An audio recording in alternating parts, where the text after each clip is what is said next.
All right, everybody. Thanks for tuning in. I'm Chris with Drop Dice, and we are back with our L5R game.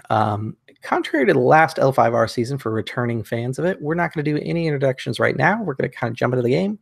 About midway point, we'll do more introductions. But if you guys want to find out what's happening inside the adventure, please check the doobly-doo underneath. We're going to pick up right into the action for this one because we've been off for a few weeks now, and I want to get us back into the swing of things. So, the last time we gathered, we learned about the Collector, who is someone who seems to be involved in Matsuo's sudden appearance after being claimed dead. And you were charged by Akodo-dono to investigate this Collector and see if we could find out anything more. Let's see here. Sorry, guys, if you have questions, I have a blinding light blocking the chat. You can just ask me. Oh, not for me. Good to know. Okay. So, I think how we're going to start things off here is kind of an in media res. It's been a few days. You guys have been investigating the city. The investigation has been going incredibly slow. Tonbo Kou, who was the shugenja that you were asked to find you to help you, has agreed. She's different is kind of the best way to describe it. She's a diviner, someone whose knowledge and skills would be highly sought after inside anyone's noble court, but she seems to be traveling with her Yojimbo for some reason to visit shrines in the Unicorn Lands. You're not really sure exactly what she's up to, but the Dragonfly are a little bit weird and they're a minor clan. After spending a few days with her, because I think that Takeo would be a little bit cautious of her, you find out that she has absolutely no interest in war in whatever direction. She's completely pacifist. She's literally going for shrines. And she is very easy to tell when she lies because you guys have caught her in a few minor things, but enough to be able to get kind of an assessment of who she is. So what I'd like to do is kind of start off with, again, this is our first run with L5R, so I'm going to kind of walk through some of the mechanics that we're playing with. We're going to do a momentum here, is what the rules call it. Basically, it's similar to a skill challenge, and we're going to try and find the Collector. You guys can roll any number of skills that are investigative. Basically, the way that investigations work in Legend of the Five Rings, inside this version and the previous ones, is you tell me what skill you're going to use to investigate. There's not really a specific skill that says investigation like it is in 5th edition. You could do stuff like, I want to see if I can find receipts or merchants who maybe have been selling to this Collector because chances are he needs something like ink because we know that he left that mark on Matsuo that's written in kanji. So there has to be some sort of ink purchase that was done. If you want to do skullduggery and talk to the criminal underworld, that could be a way to do it. Talk to the labor class, which would be a little bit of a hit to your honor because you'd be doing it publicly. But a lot of times the labor class has pretty good things to kind of lead you along the way. I'm also going to give you guys a lot of narrative leeway on here. So when you guys make your roll, if I tell you you're successful, please tell me like how that adventure went. And if I think there's some strife in there, I'm going to tell you how it got complicated. Everybody cool with that? All right, excellent. So what I need you to do is basically get 3 success points. Depending on what you roll, I may tell you that extra successes counts towards moving up that advancement a little faster. And you have 5 turns essentially to do it. Because the trail for finding the Collector is growing a little stale. It's been, like I said, a few days, and you've gotten your first clue. I think Akoma is probably going to be the first person who finds a clue one way or another. What was your first clue that you received about the Collector?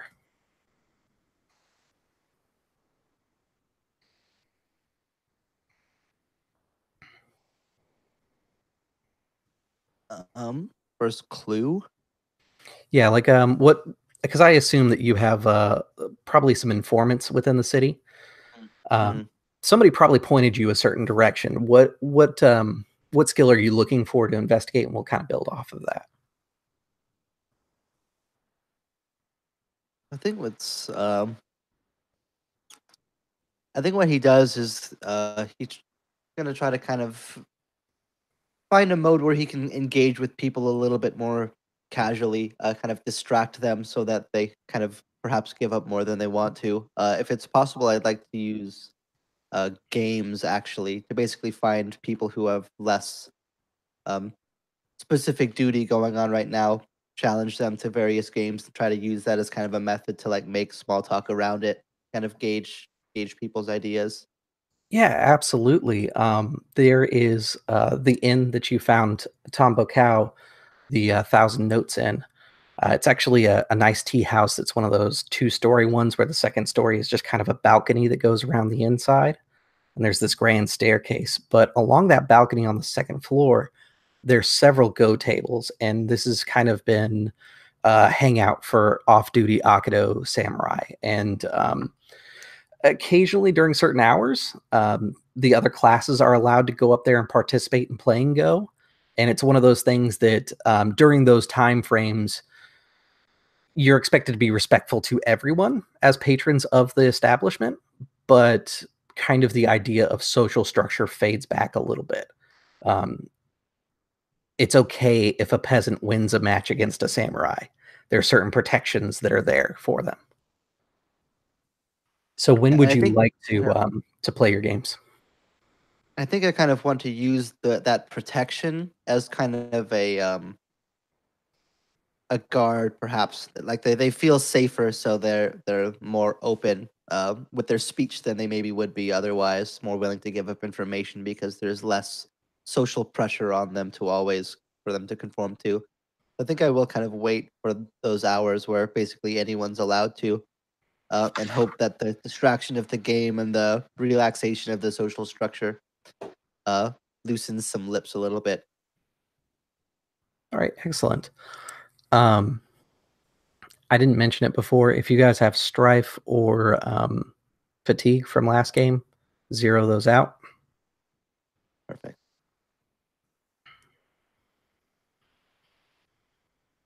Okay. So go ahead and make a games check, and I'll kind of fill in the details based upon what your results are. Your TN will be a 2.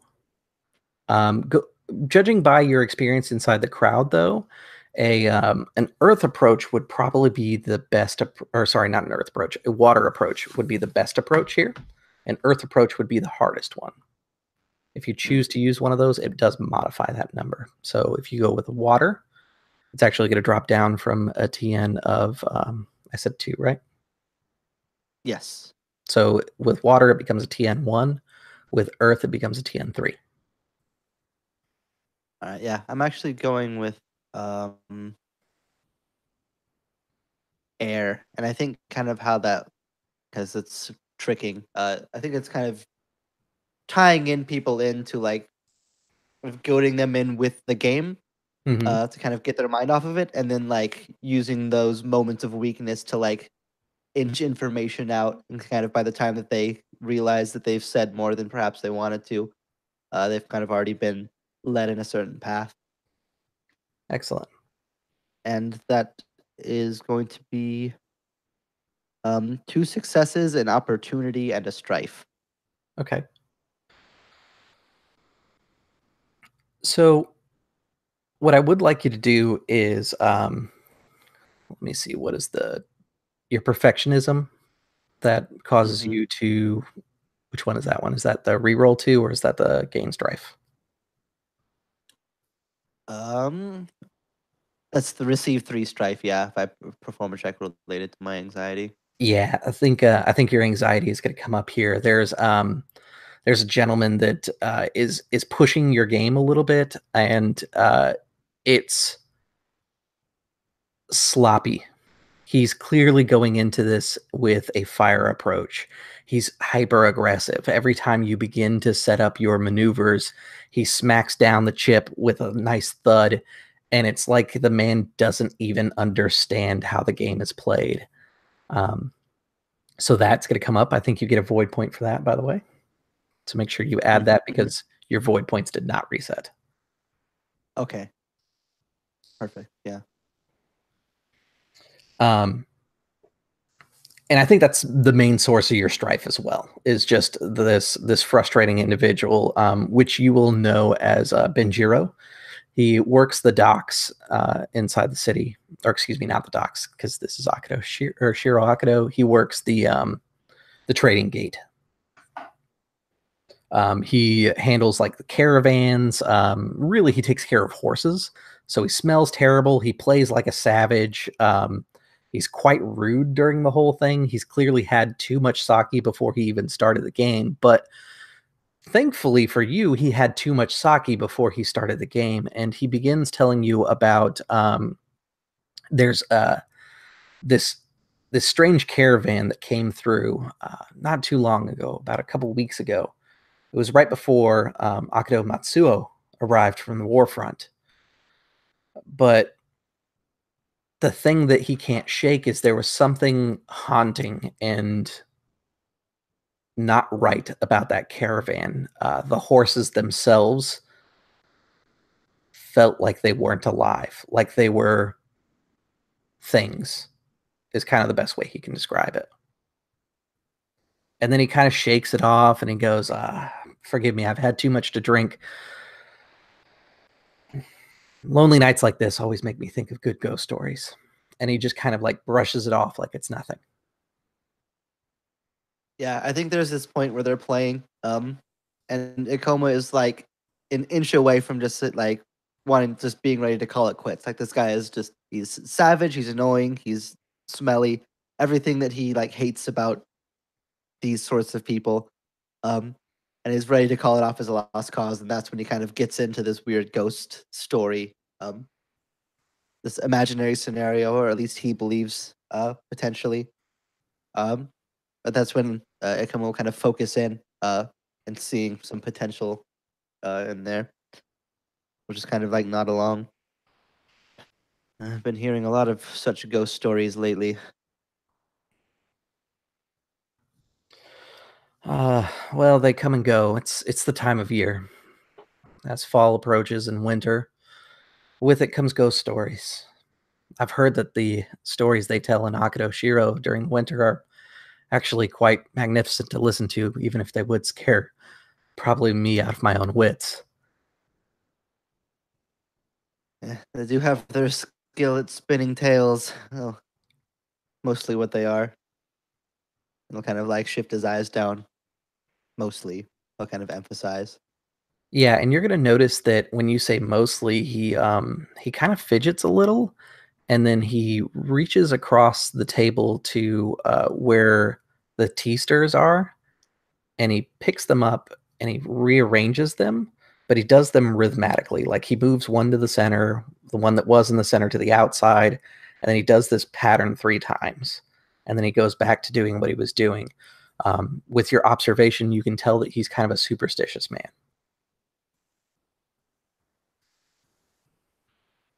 Yeah, see him work through this. I'll kind of lean in a little bit more.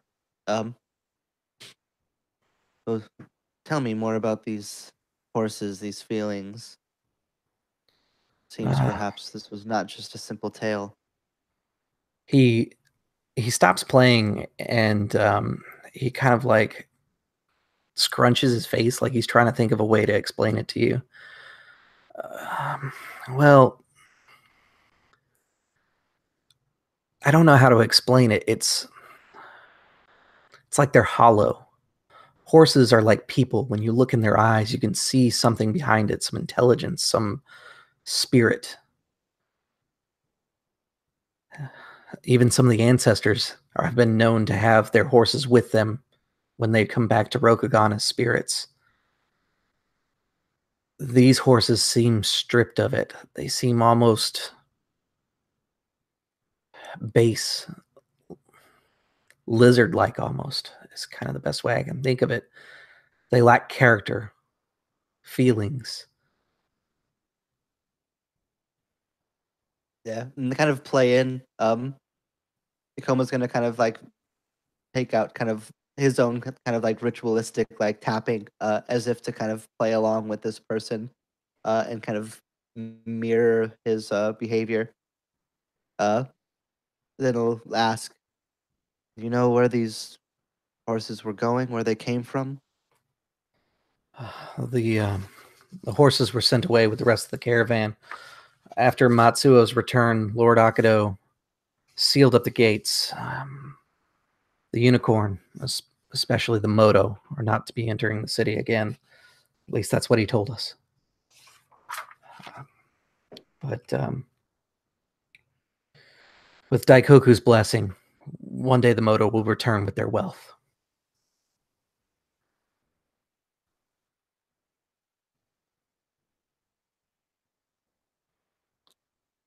So if I'm understanding that correctly, these horses left the city in like a caravan? Yeah, it sounds like they came in as part of a Moto, specifically a unicorn trading caravan, and that they've been pushed out of the city by order of the Daimyo. How long ago did this happen? They're pushed out. He kind of thinks for a moment. He says, about 3 days ago, right when your investigation started. Yeah, I'll just kind of like nod along, taking the information in. And would I know? And if not, I would ask where these sorts of caravans typically, um, kind of like base camp in. Like, if one of those were to come into the city, where would they most likely kind of center around? So typically, trade caravans will come in at least through Akodo Shiro. There's a trade gate. Essentially, it's because it's like large palace walls, like you can see inside the picture behind me here. They're like 30 feet high. There's a section that is basically a murder hole. There's a gate, a second gate, and then travelers are allowed to come into the first gate. And the second gate is only open to people who have official paperwork and allowed to be into the city. So it's also raised up a little bit just in case anybody was trying to sneak in. They could seal that area off and defend it. Typically, that's where merchants would stay. There's usually there's these structures that are almost temporary, but they've been reinforced over time with different caravan owners, with like bits of broken wagons and things like that that kind of serve as temporary shelter for visitors that come through. You've been to the trade gate before. It's a pretty common stop within the city. Yeah, would In that fact, become a the library is not very far from the trade gate. Mm. Yeah, that like Akoma would put down another piece, scoop up a couple as he surrounded that territory, and just kind of like nod along. Interesting.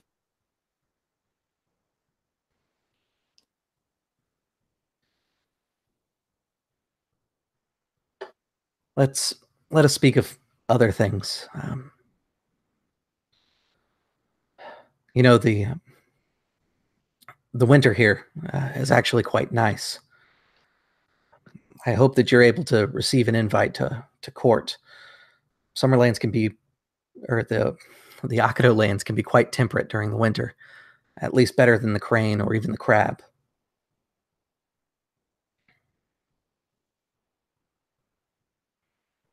Yes. Seems as though I'll be quite fortunate so far. Should be a nice winter. He'll Well, thank you lie. for it. And he raises up like a small sake shot glass to you. I Yep, hope that in my I'll next life I'm given a far greater honor than tending to horses, or at least perhaps maybe tending to a more important man's horses.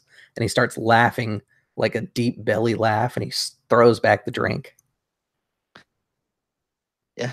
Akoma like smiles that awkward smile of like when you're interacting with a person who's like trying to be like funny and boisterous, but you're just not really getting on Yeah, that well with them, and just kind of like, yeah, but this he'll guy would lift be the glass hilarious with other anyways. peasants.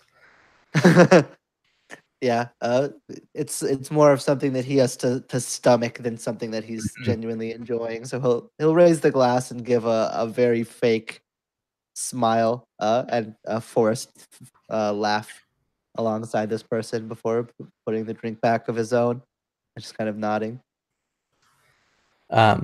Once you finish the game, because the games up here, especially during this hour, are usually played for small amounts of money.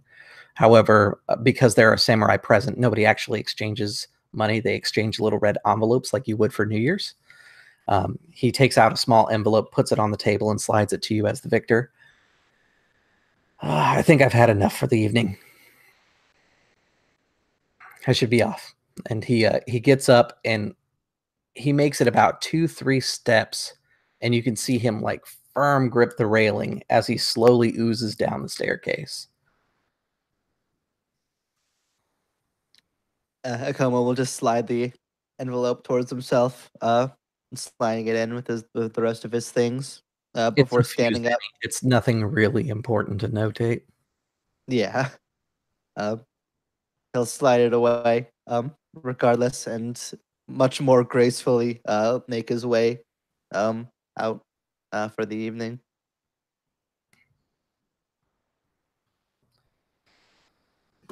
Itagawa, what path do you want to pursue on your search for the collector?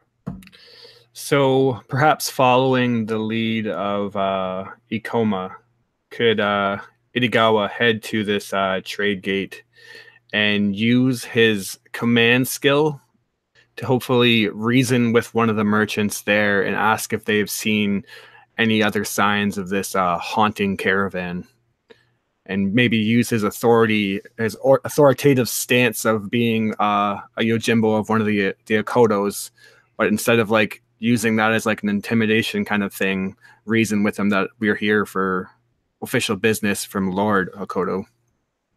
Sure. What is your status? Status would be probably not that great. 35. That doesn't sound too good. Okay, that's not bad. What I'd like you to do is go ahead and give me a command roll. Your status is essentially helping you. Okay. It's not in the book. I'm making this up because I think it's appropriate. So you're going to have an extra black die. It's not going to be anything to keep. It's just going to be an extra die inside your pool. Okay, cool.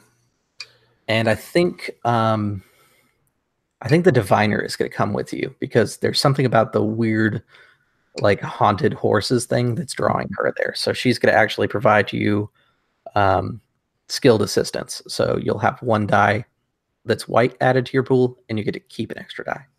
Okay, interesting. Let me roll this. And I get to keep one extra die, you said? Correct. Okay. For your target number, you're looking for a 2. Sorry, no, 3, because they're going to want to protect their own. And same thing, water is easy, earth is hard.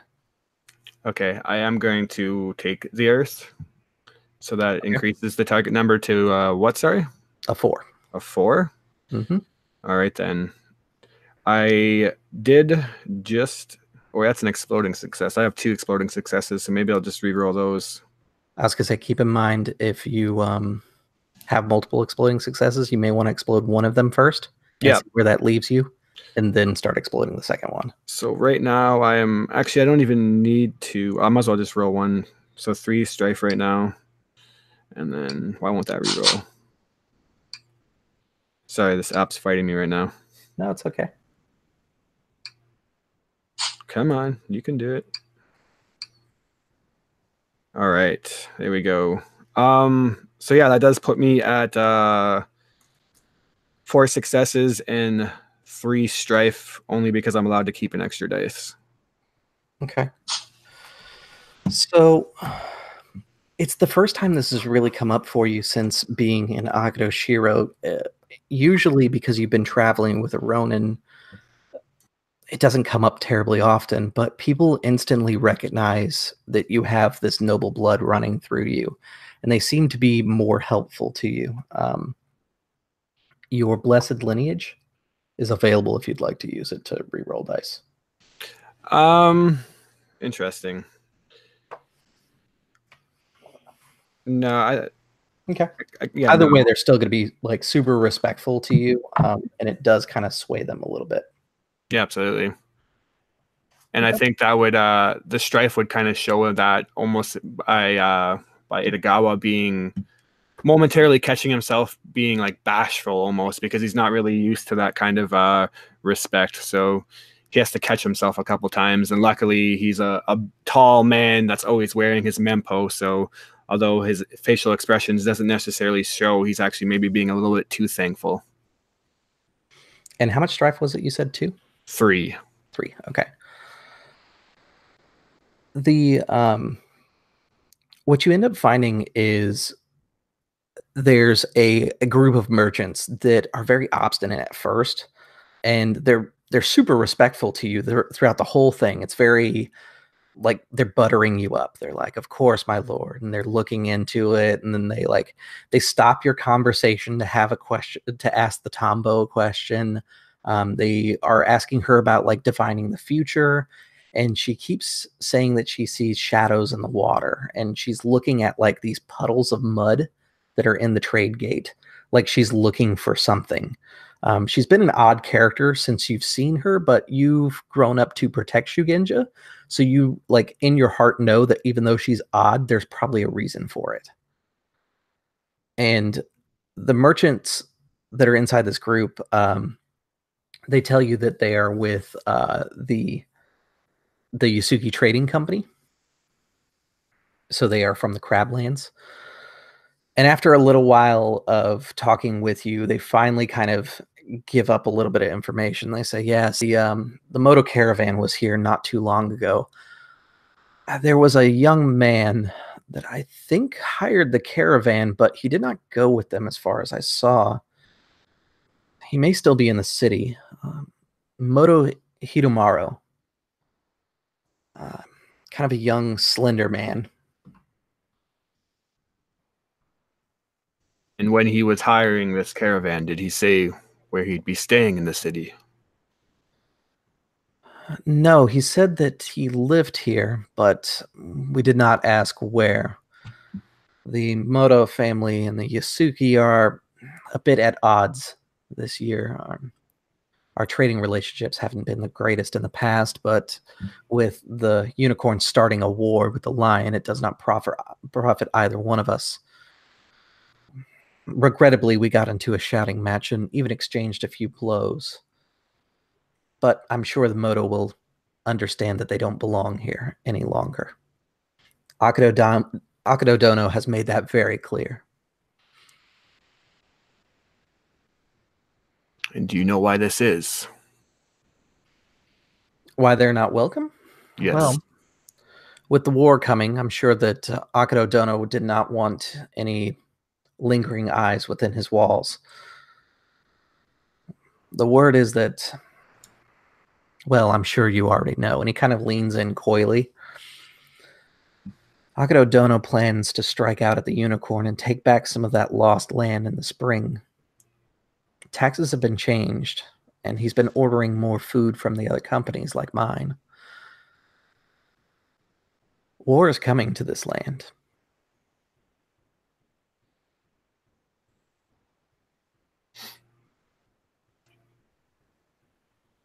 He would nod and say that the lions will be ready if it does. But if this Moto was not allowed to stay inside the walls, then why would he still be staying here?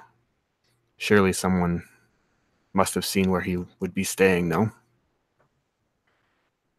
Or did I just misunderstand that? Did you say that he was still, like, that he didn't actually get kicked out of the city? No, I believe that he is still within the city. I did not see him leave anyways, but why he's been allowed to, I don't know. He may be playing Scorpion.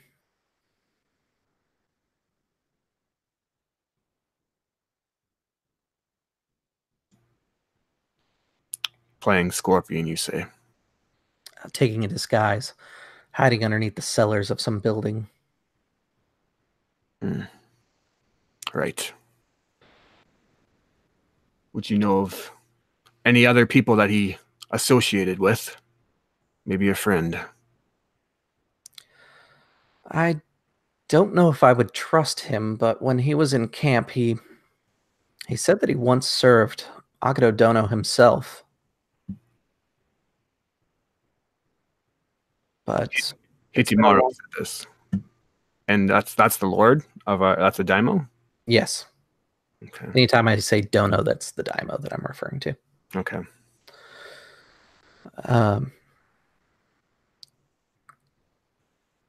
It's been a while, though, since any unicorn has been in service to the court, as far as I'm aware.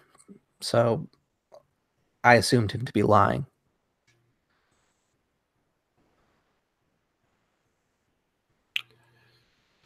Well, I'm sure that the Lord can confirm this if it is true. He had no other acquaintances that he associated with before this blow, this disagreement that you had with him. No, the disagreement was not with Hitomaru, but the other men of the Moto. They were very aggressive. They didn't want us here. They pushed much harder and more gruff than they have in the past.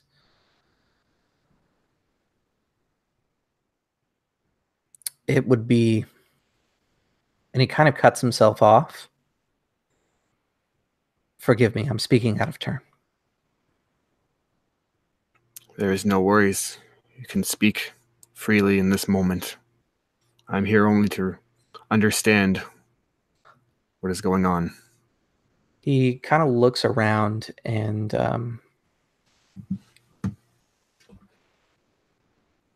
he gets a moment of like clarity for a second, and he says, your Suba seems to have a scratch in it. If you'd follow me into my store, I know it is not much to look at, but I'm sure I have something that would befit your station. And he begins, like, not even waiting for you to respond. He walks into this kind of ramshack building that he's turned into a store. I would follow. Sorry, what is a Suba? It's the cross guard for your katana. All right. I would first, like, unknowingly, because I'm not really used to this kind of behind the door talking, look at my Suba and know that it's like pristine. Yeah, nothing's wrong with it at all. And then kind of click in. Oh, excuse me, Tonbo. I must deal with my Suba. And then just kind of follow him in.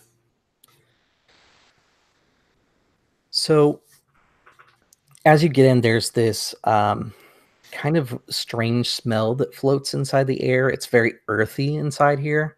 There's like yams and things like that that have been brought from the crablands, and some different artifacts. There's like a staff in the corner that has several pieces of jade just kind of strung to it, and there's this slight hint of like a burning smell, and you can tell that someone's smoking something. It's not opium, because that smell you would recognize, but it's something foreign. And he leads you to the back, and he opens up kind of a drapery that covers up his office. Forgive me, Irigawa-san. I just chose that it would not be proper if I spoke inside the streets, but my clan has had a long history with the unicorn, or more specifically, the Kuni and my clan have had a long history with the unicorn. When the unicorn came back, some of them were afflicted with the Shadowlands and living with their conditions. I am concerned that the caravan has adopted these dark moto tendencies, as we've called them.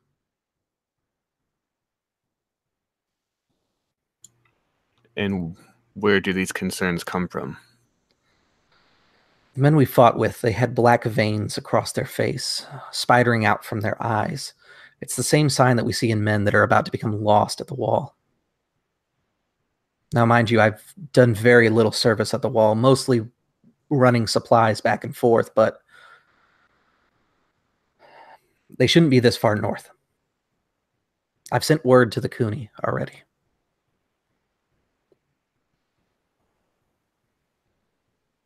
Very well. I appreciate your insight. Are any of these men that you fought with left, or have they all been sent away. Akodo-dono sent them away. The only one that we think is still within the city is Hiromaru. Okay. Well, I appreciate your time and your insight on this matter. Carry on with your day. There is one other thing. Hiromaru was very devout. He believed in the kami and the fortunes, and he had lots of prayers to say, but it never quite felt right. You may want to look somewhere holy, somewhere that he could pray at. That is indeed where I will start this investigation. Thank you for your time.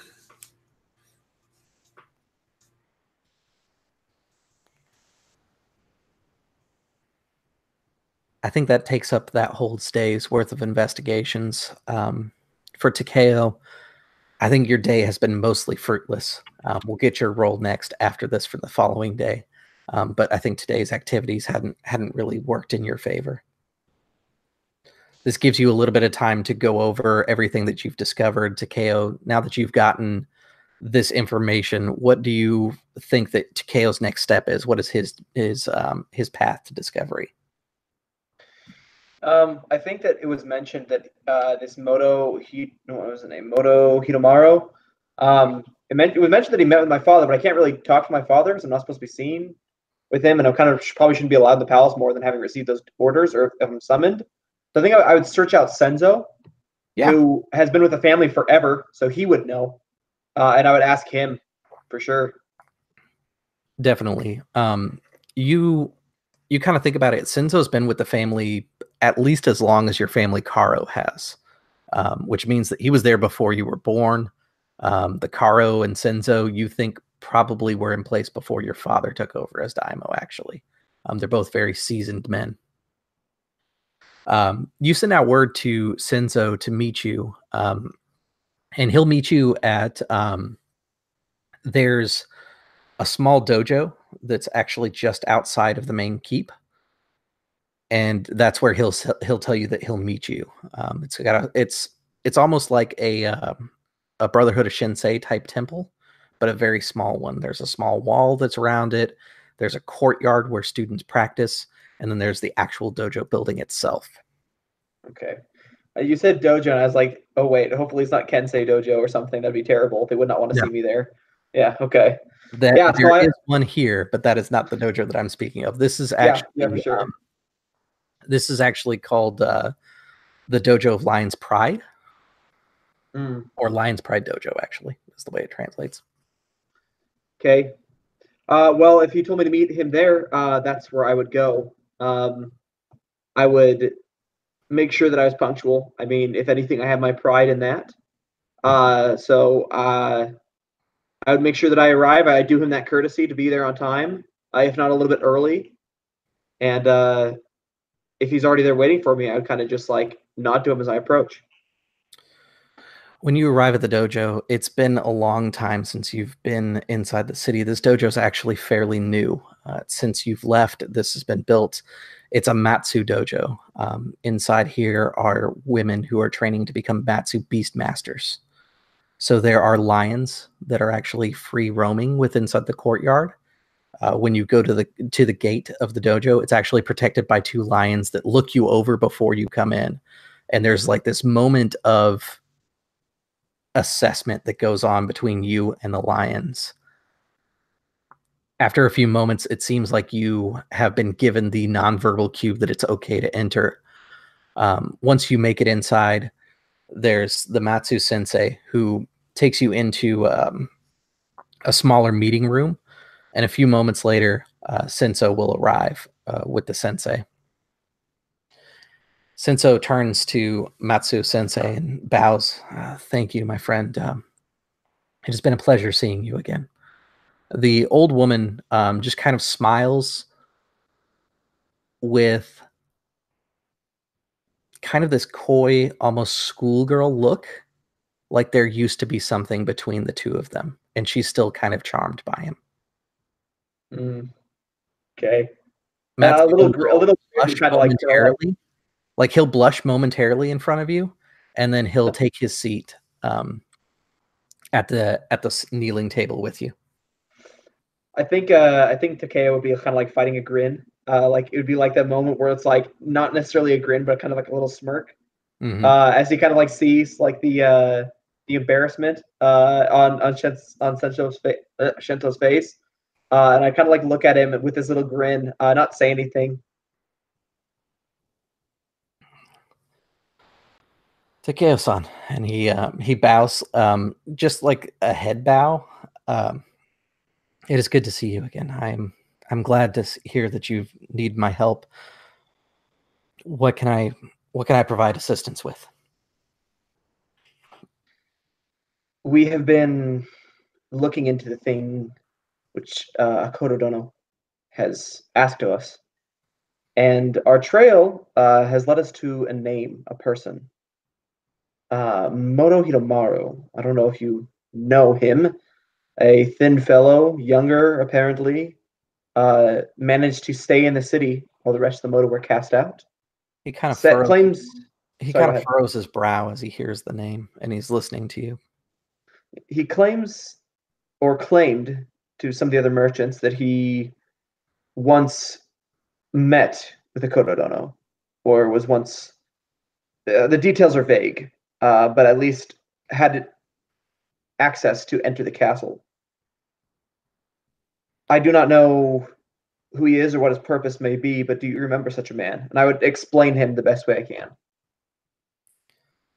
I wouldn't call him a man when I knew him, but yes, I do remember the name.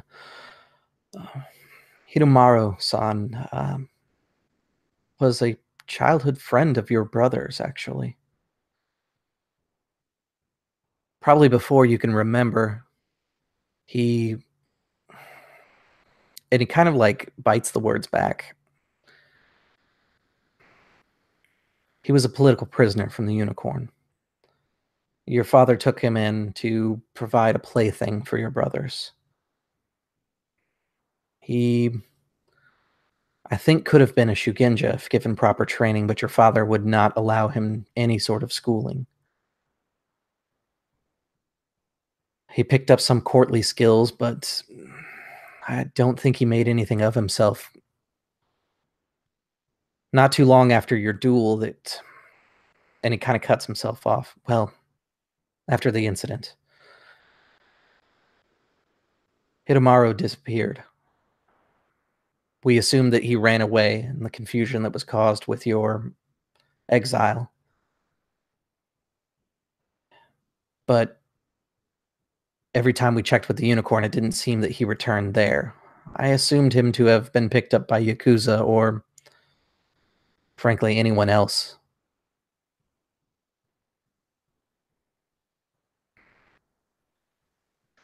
Well, apparently, and I'm sure there's like something like a tea or something that's kind of been like placed in this room.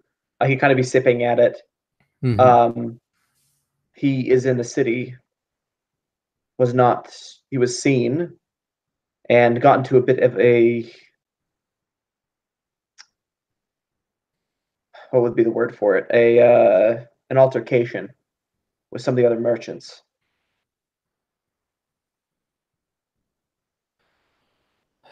Well, I don't know what kind of man Hiromaru has become, but I don't think anything bad would come of him being returned to the city. Perhaps he's looking to take back his position and reclaim his own honor. And I would slowly nod, kind of like realizing this is very similar to like my own ends as I'm like thinking about it. I kind of like look at him, and I think he knows this question was coming, especially because he is as close to the family as could be. He's like a second father in many ways. Mm-hmm. And it might be mildly improper to ask, but I would make it very clear. I'd say, and what do you think of it? And I'm talking about the mark that's on Like, I basically want to gauge his thoughts on the mark that's on my brother Matsuo. I wish I could say one way or another what I think of it. I did not even see the kanji until the astute Akoma-san pointed it out. His behavior has been sporadic again. He speaks of wolves coming and spiders in his dreams, dark times, and a long night. His words are frightening, to be honest. There's something unnatural about his behavior. And I would slowly nod. And I would kind of like look him like squarely in the eyes, and I'd say, he came back briefly when I was speaking with him. He was himself for a moment. He is not lost. I hope to all the fortunes you were right, and I will continue my prayers, but even if he is back, he like chokes on the words, but he doesn't stop himself. Damaged.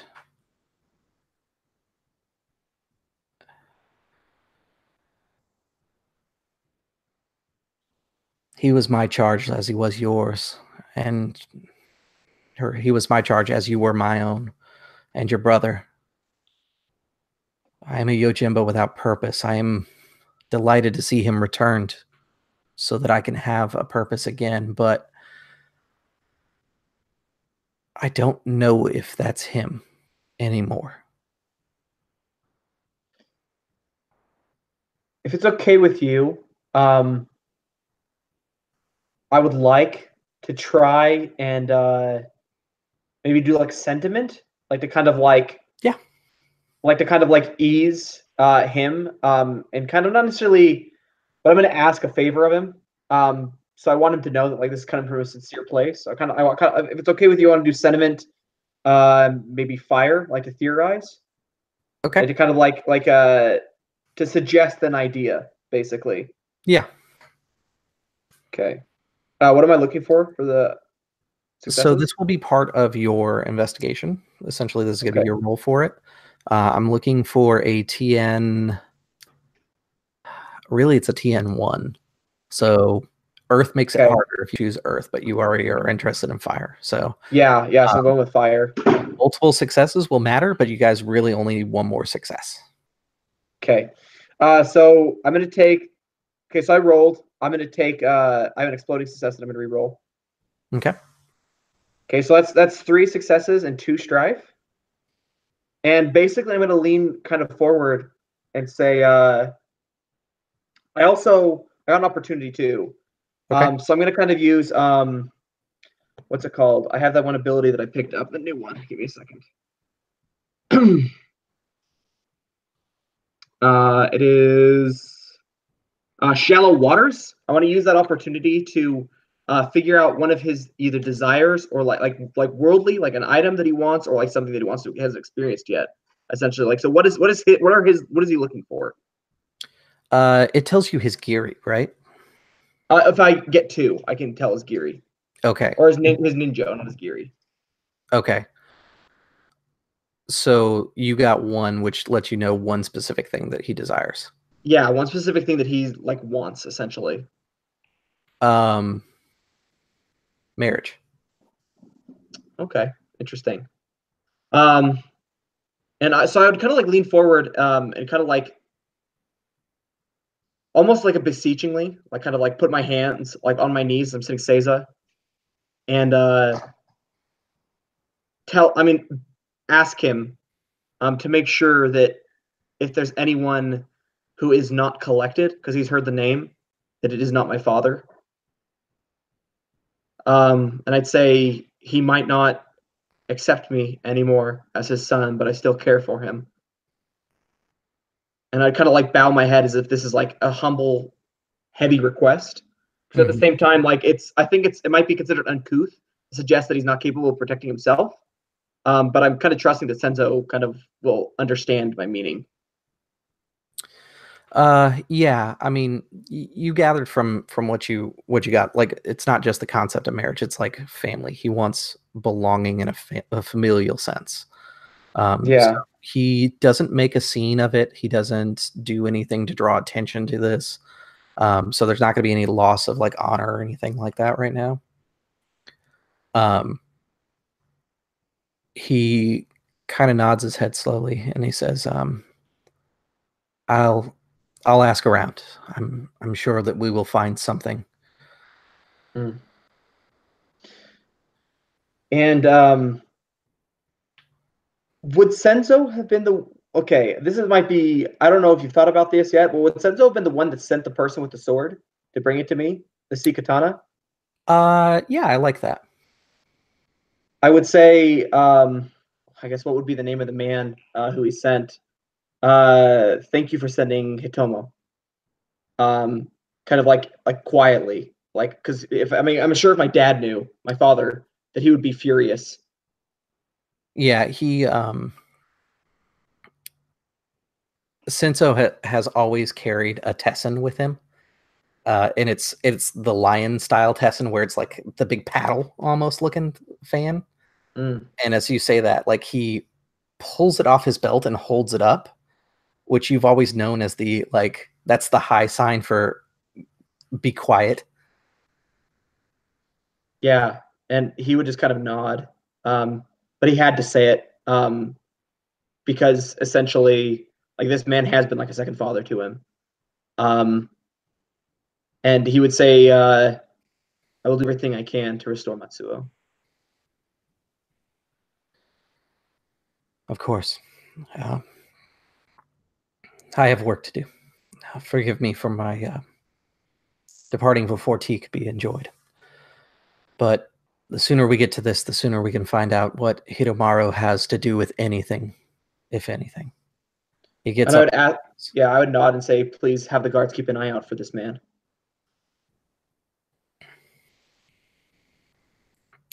The evening goes by, and all of you have been searching through the city, and it's kind of one of those things where you're hearing stories, rumors, whispers of something going on in the city. And like the rumors are getting compounded by the fact that people are paranoid about war and disease within the city. It's finally the evening when a messenger arrives. You've all gathered at the Thousand Notes Inn, and a messenger from Senzo arrives with a scroll that has Senzo's chop on it.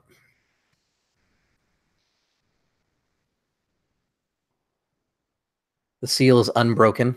The messenger will give it to Akodo Takeo.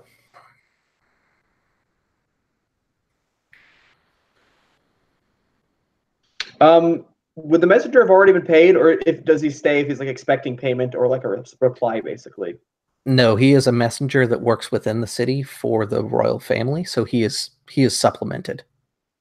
Okay. No payment. Okay, so he would basically leave right after giving me the letter, basically. Yeah, so long as he doesn't leave the city walls, he doesn't expect payment from anybody. Okay. I kind of nod to him, like kind of like a thanks, and break the seal after he left. Okay. So you'll dismiss him without sending any sort of message back? Would it be rude to ask him to wait outside before giving him a response? Nah, that's his job. Yeah. I would ask him to please wait outside, and I'll give him a response after looking it over.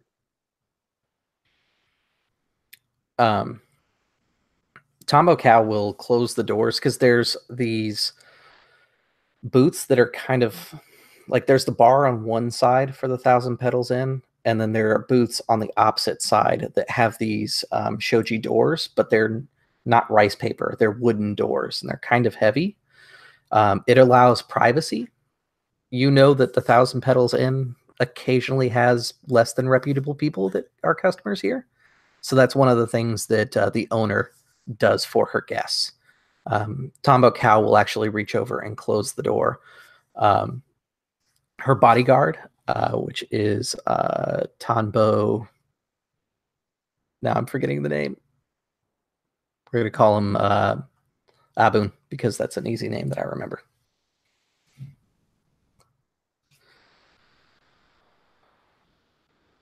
Is, by the way, a Gaijin name. In case that matters to anybody here.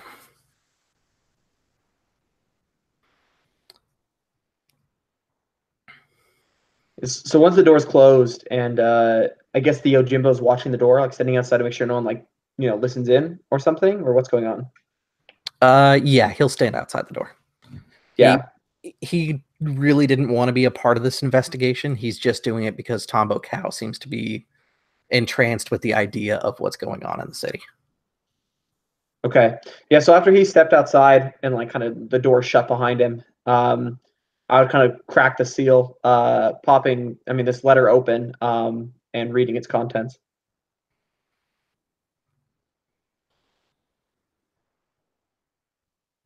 Takeo-san, I have investigated and looked into several accounts.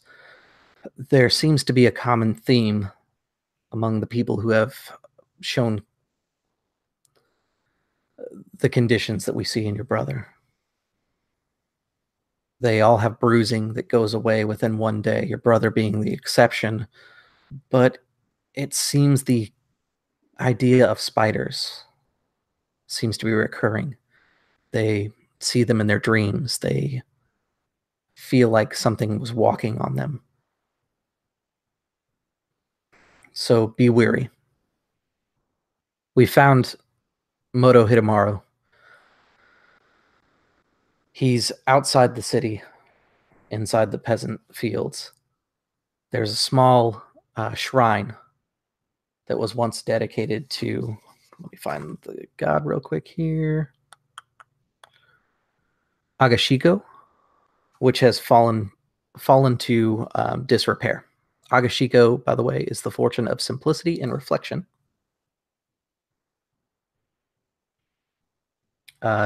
Ty, to answer your question, no, the Spider Clan does not exist inside the new FFG line, at least. Okay. Yet.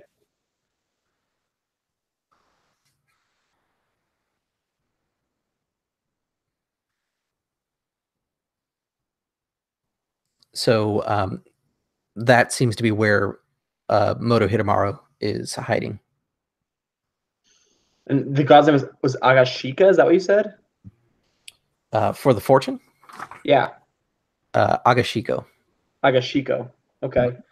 I would read this, kind of like reading it through one more time, before handing it over to Ikoma-san for him to look it over.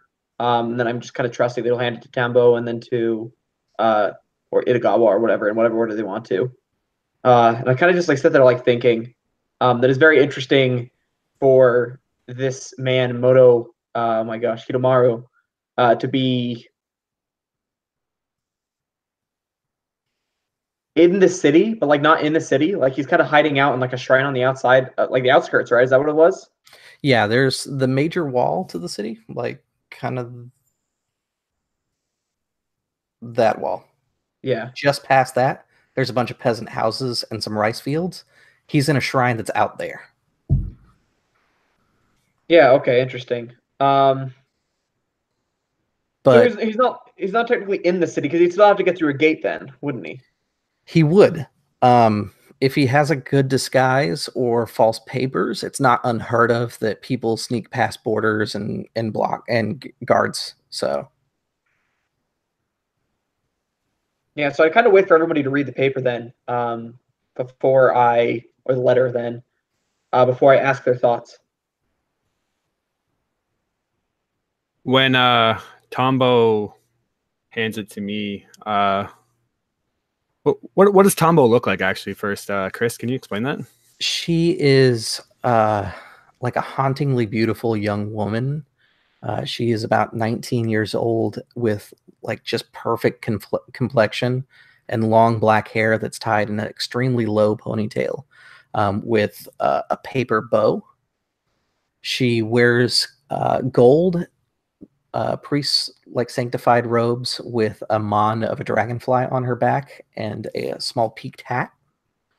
She's strange.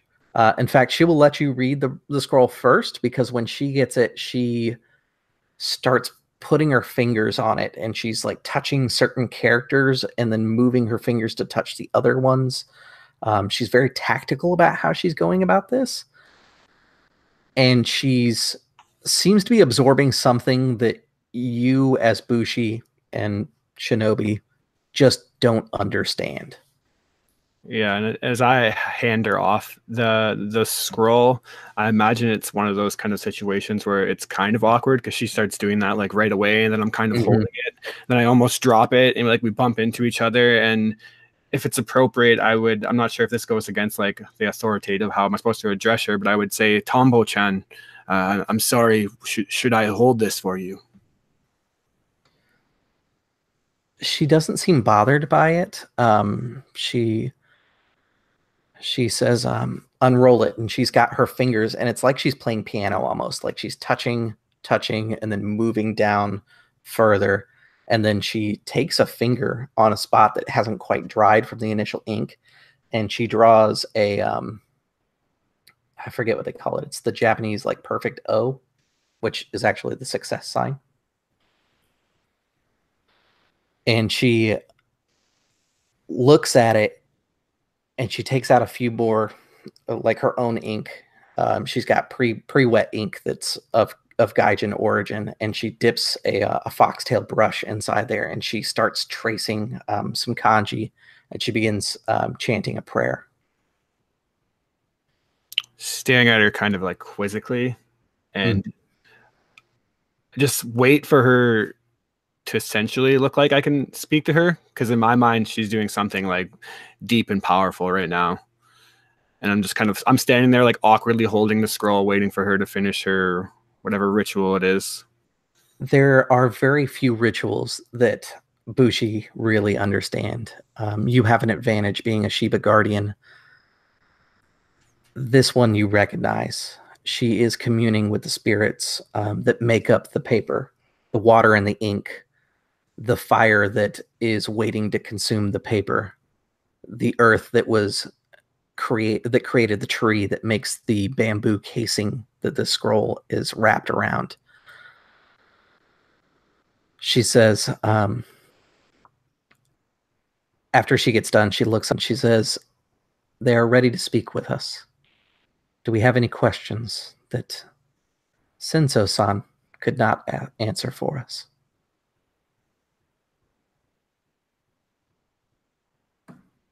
Kind of like shocked, because although I do know of, I guess, the ritual, I imagine it's not something I'm very comfortable with, and something that I've always like wanted to see.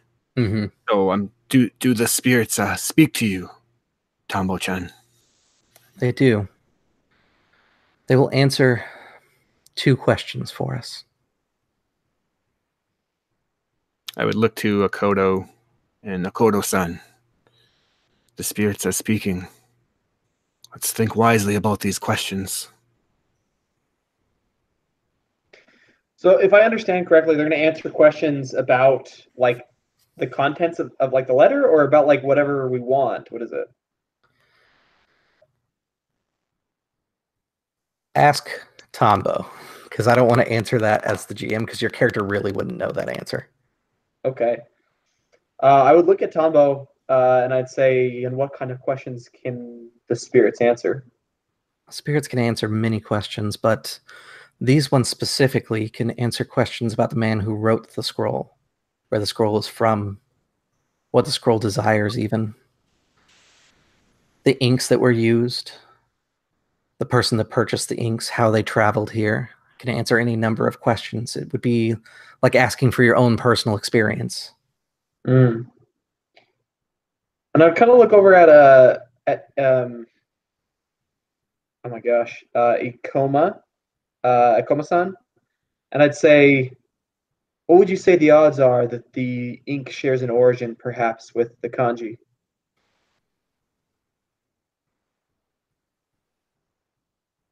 It'd be a tough bet. We only get 2 questions. If we aim incorrectly, it could cost us greatly.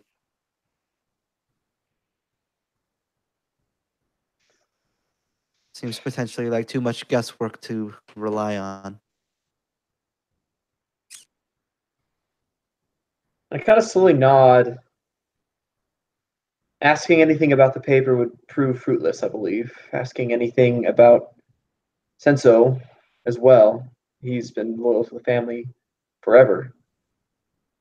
Been around longer than even my Akodo-dono has sat in the chair as Daimyo.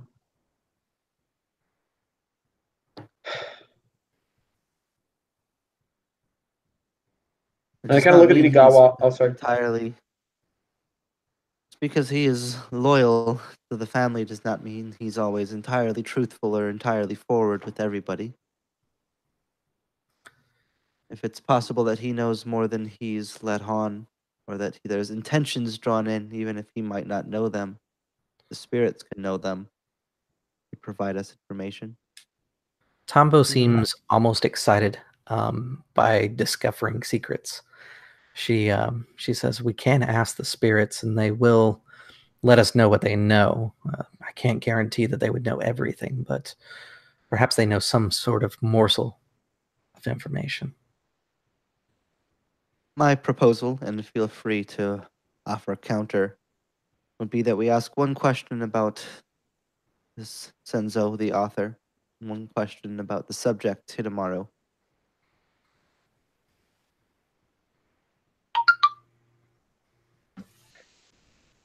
I kind of slowly nod. I look over at Inigawa to see if he has a suggestion. Would the spirits know of this kanji in any way? Or is that beyond their capabilities? It is possible, but the spirits would have had to seen the kanji. I cannot say that this ink has been near Matsuo to be able to see it. And would they know a tale of the spiders that haunt the dream of these men and women? Spirits are ancient, older than even the kami that fell from the sky, the fortunes. But they are a gossipy bunch. They trade in secrets and rumors and stories. I'm sure if we asked the right question, they would have something to tell us. Whether it pertained to this particular thing or not is questionable. I can offer some sort of offering to them, and it should persuade them to give us accurate information.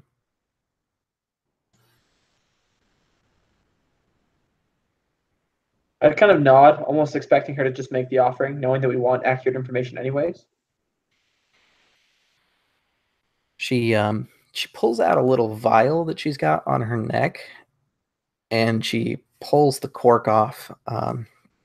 She says, I was hoping to not use this, but, well, I am curious. And she pours the vial over the table, and the table itself, or sorry, the paper itself absorbs the water and becomes dried out in front of you. But that's like the most telegraphed thing that there are spirits going on that happens. She leans in on the paper and she kind of sways her head like she's watching something. And then she says, I don't know what to make of this. The water spirits are different. The best way that I can describe it is it's like they dance when you speak to them. I can ask them questions, but they will always dance their answers to me. They will show me things, but not always in the most accurate way. What I see for Senso is it appears to be a man, or perhaps a woman, it's hard to tell, taking something from a closed box or a building and then spiriting it away, passing it to another.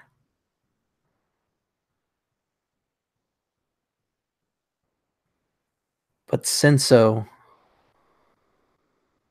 is darkened by this action.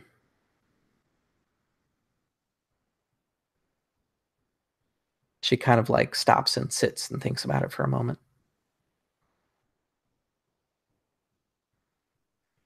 When you say darkened by the action, do you mean influenced negatively, or he does not approve of what has happened?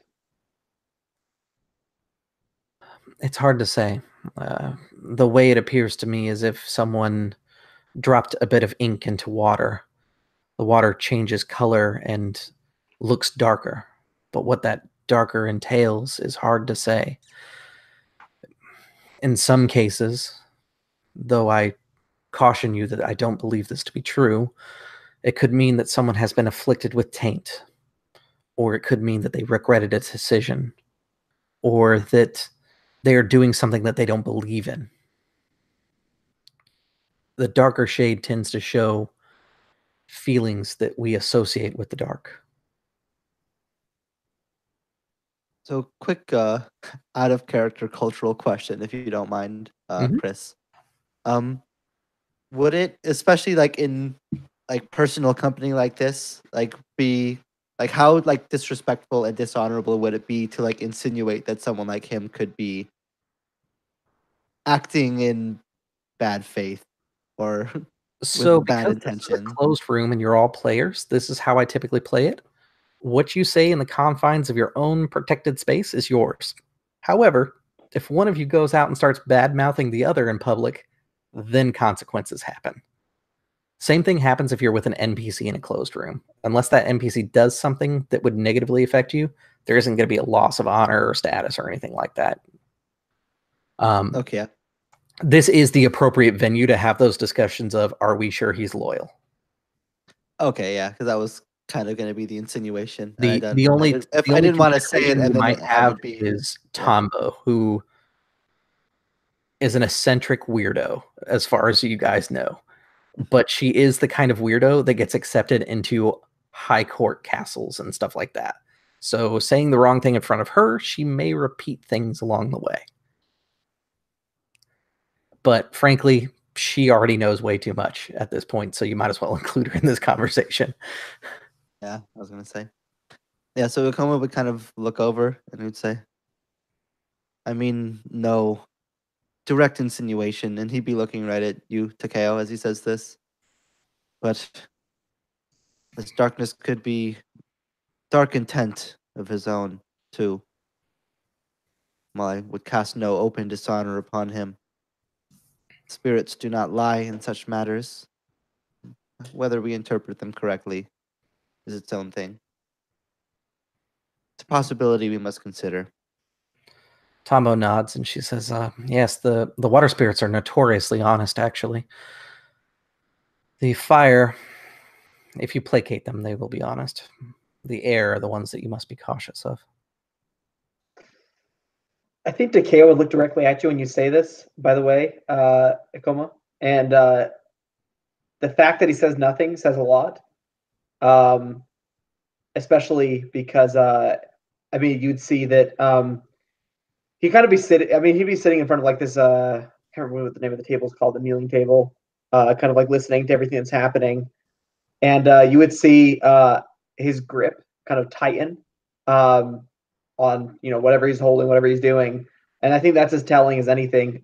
This insinuation, though it might not be direct, is pretty dang direct in his opinion. But he would say nothing. I think what you have is a set of wooden chopsticks. And you squeeze them hard enough that one of them cracks. Take a strife. Okay, that's fine.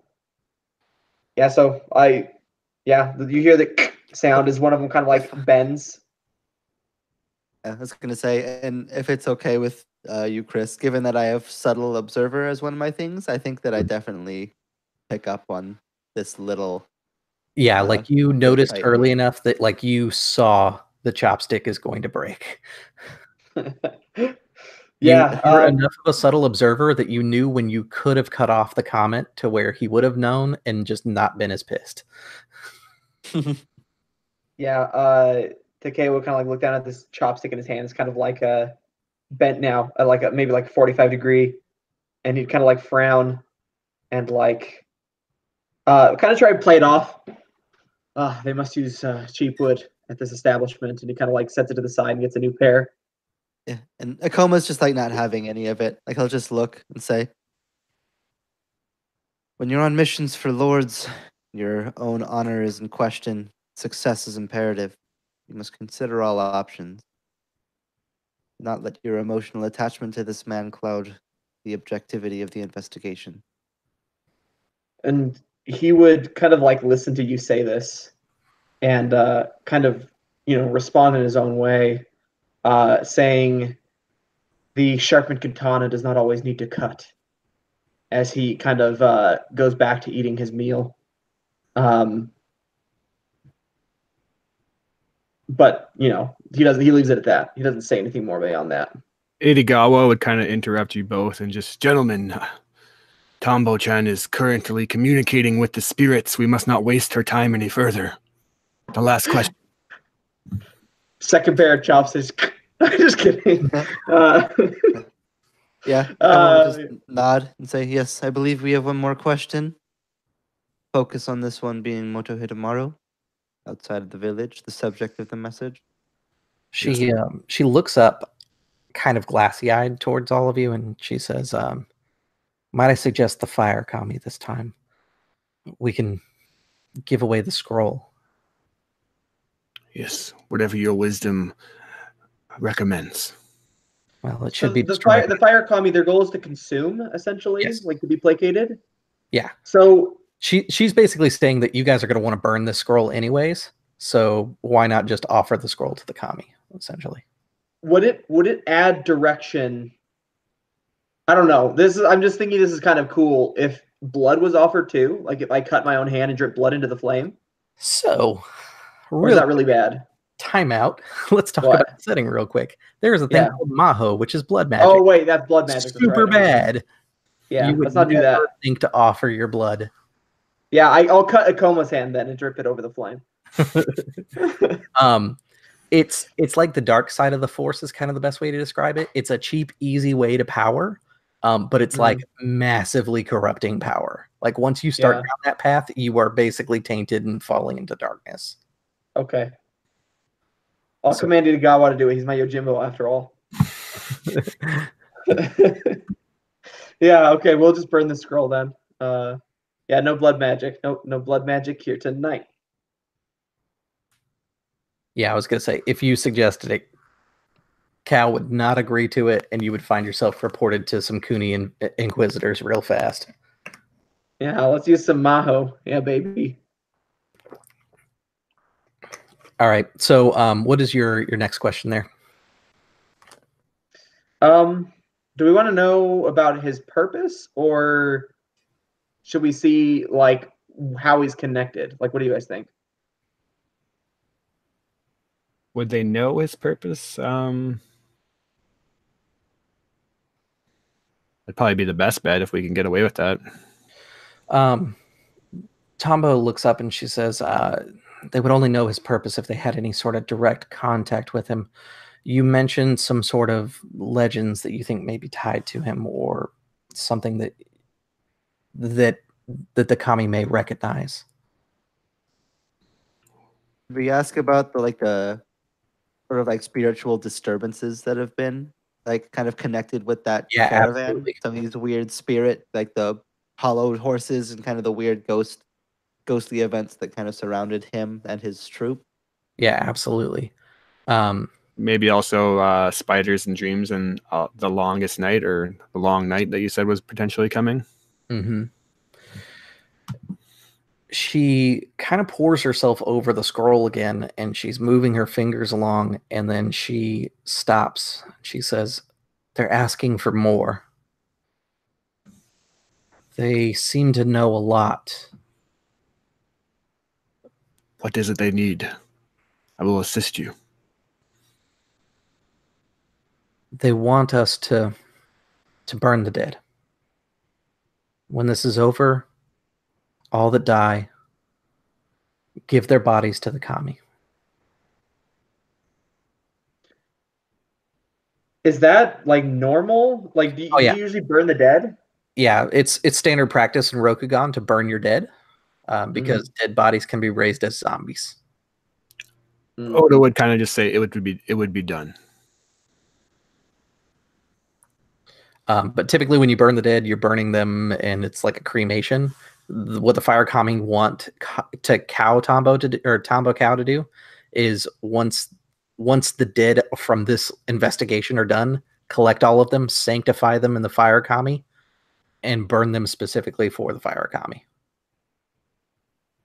And would that have how- any at least known cultural impact as far as like Yeah, what's the social off- implication? offering them There's to them? really no complications to it. The kami can make any request that they want, and typically, if it's reasonable, people follow through with it so that they can get their answers whenever they question people.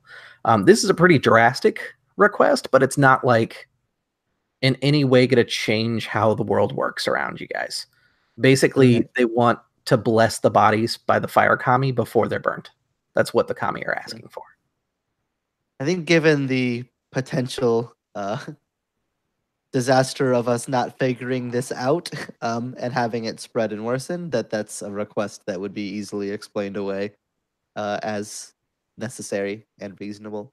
Usually a priest prays over the dead before they get burned anyways. Basically, instead of giving a prayer to the fortunes, she's going to give a prayer to the kami. That's going to be the major difference between that funeral. Which is reasonable if they can help us find the answer. I mean, because it's a slight change, and I think, like you said, there's nothing negative that comes from it, so I don't see why not. Yeah, it's not like they're telling you to burn down an orphanage with orphans inside or anything.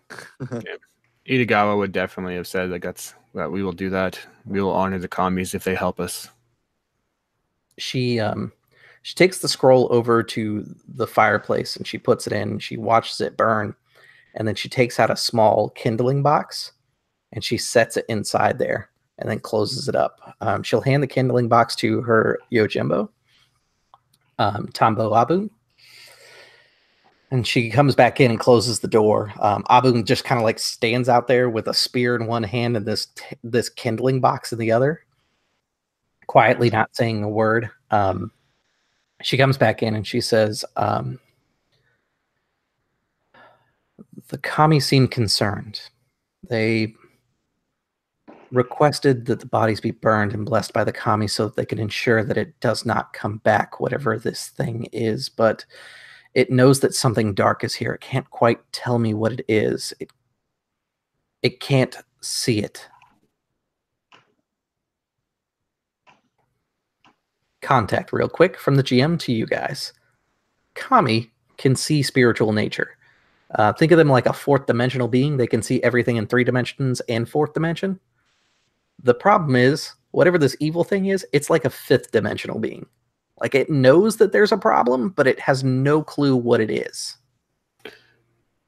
Do they see where this entity is hiding roughly?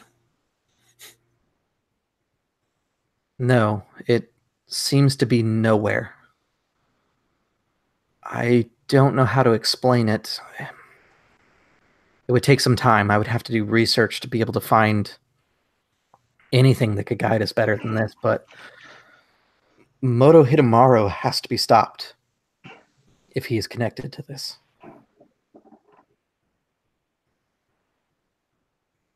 Takei will stand to his feet and say, then he will be stopped.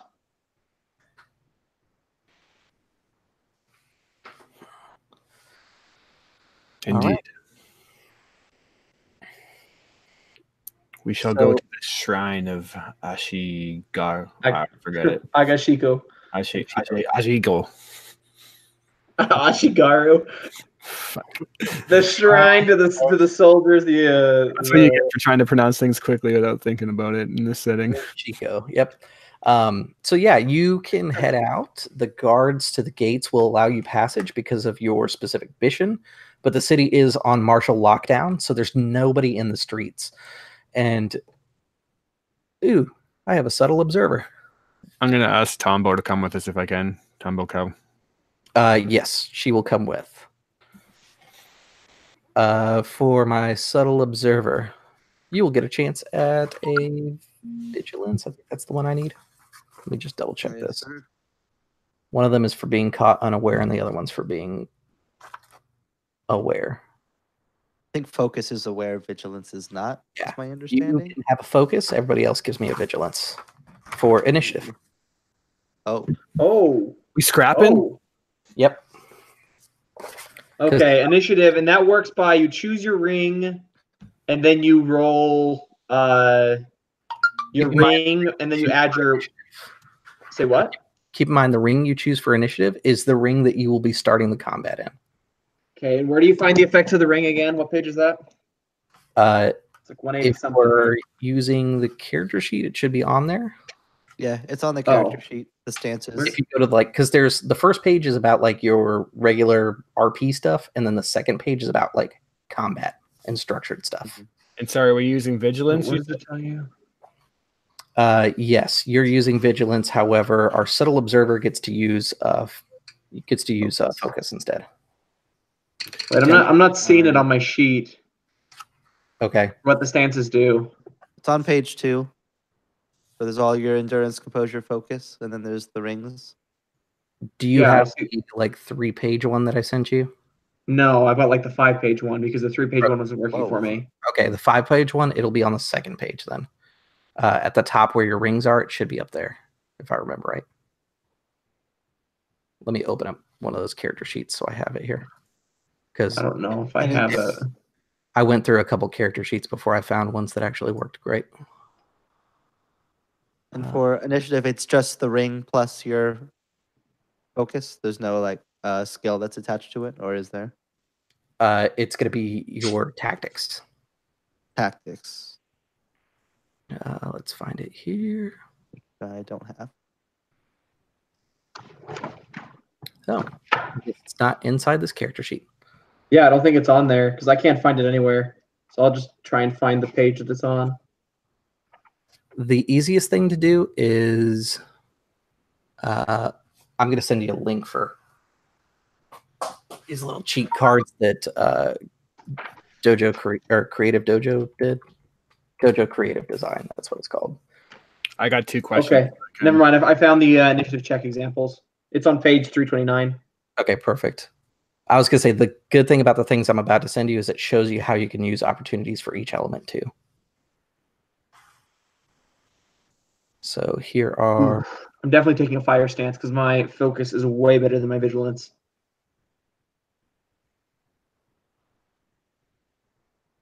Okay. So, and you use your tactics, you said? Yes, for this one. Okay. You're just looking for as many successes as possible? Yeah, basically, the successes that you get will add to your focus. Or sorry, Okay. your vigilance in your case. And then for Jeff, it'll be for his focus. And do stripes still count initiative? Initiative. Stripes still count in initiative, right? What's that? Do stripes still count in initiative? Are you talking about your strike as earth, strike as fire, that sort of thing? No, strife. Strife. Yes, they do. Okay, cool. All right. My 2 questions: have we entered a new scene, and do we wipe our composure, or Yes, you've entered a new scene. Your composure can be set to, and your fatigue can be set to half. okay, half of your what you currently have? Gotcha. Half of your maximum. Your maximum total, yeah. Okay. So like if you have an 8 composure and you're sitting at a 6, you can drop that down to a 4. Okay, and then second question, in regards of the dice that you rolled, do you always have to take 3, or can you like elect to take less if you want to avoid strafe? You can elect to take less. You have to minimally take 1, but I do want to point out something. This is for you to kind of get used to how the game works. Enlightenment is your passion, correct? Yes, sir. So whenever you make a roll that's about enlightenment, you can actually remove some more strife. It'll be 3 strife that you get to take away. Okay. So if you give me a theology with any sort of stance, we can say that you rolled it while observing Tombo, and I'll take away another 3. Cool. And then just to make sure, sorry, I'm not messing up the initiative roll. So I can try to help us remember those. For the dice that I'm taking, do I take black in my rings and then white in my tactics and Correct. Correct. Okay. Then I have my roll when you're ready. Okay. Let me open up to my monster that I need. Here we go. Okay. I'm sitting at 3 successes, nothing else. Where'd my phone go? All right, so you've got 3, 8. Okay, cool. So it looks like Ty, Jeff. You said you've got 3? Chris? Was that to me? Yes, 3 with nothing else. Okay. Things is what I'll put in there for now. Cool. Actually, I don't know why I put things, because you're going to figure out what they are instantly because you all beat them on initiative. But I think that our subtle observer is really going to be the first one to hear it, and that's what gives you guys a chance. As you're walking down the alleyways, you can hear this clicking sound. Akodo Shiro is actually a big enough city that it has cobblestone roads. It's not quite loud enough that it would be someone stepping in boots or even a horse. It's small, like almost like a dog, like the nails clicking on a hardwood floor kind of sound. And you catch it just barely out of the corner of your eye. There are these small, almost cat-sized, so actually they're kind of big, spiders that are following you that are made of gold. They have bits of black material stuck from them like gems, and they seem to be following you. They're closing in. There's several around you in pretty much every direction behind you. There's some on the rooftops, some in the alleyways. You can see some coming down the walls. And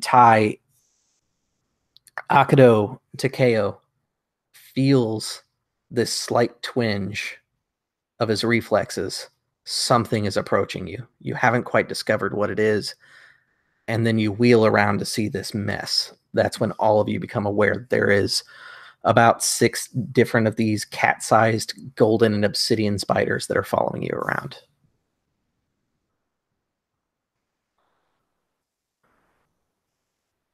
Okay. So because of my quick reflexes, it's certainly interesting. You can always grab out within reach or reposition it a few paces within your environment. You're turned away from your mic, so I can't really hear you. Performing a check for which you must act swiftly. Check to generate a duel. Okay. Okay, interesting. All right, cool.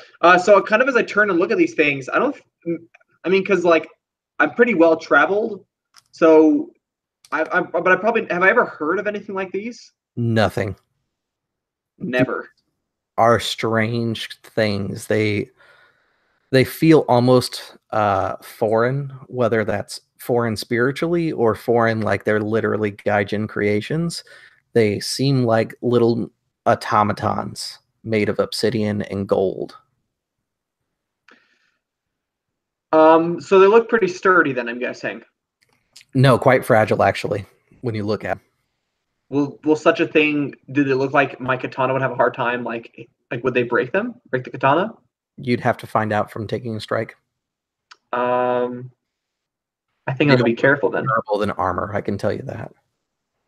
They don't look more durable than armor. No, they're definitely made of gold. Gold is a softer metal than the steel that would be made of a katana or armor. Cool.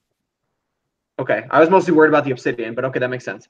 Yeah, so I would draw my katana in one quick smooth motion then, and take it in two-handed stance. And how close are they? They are at range of 1 behind you now. At least the closest one.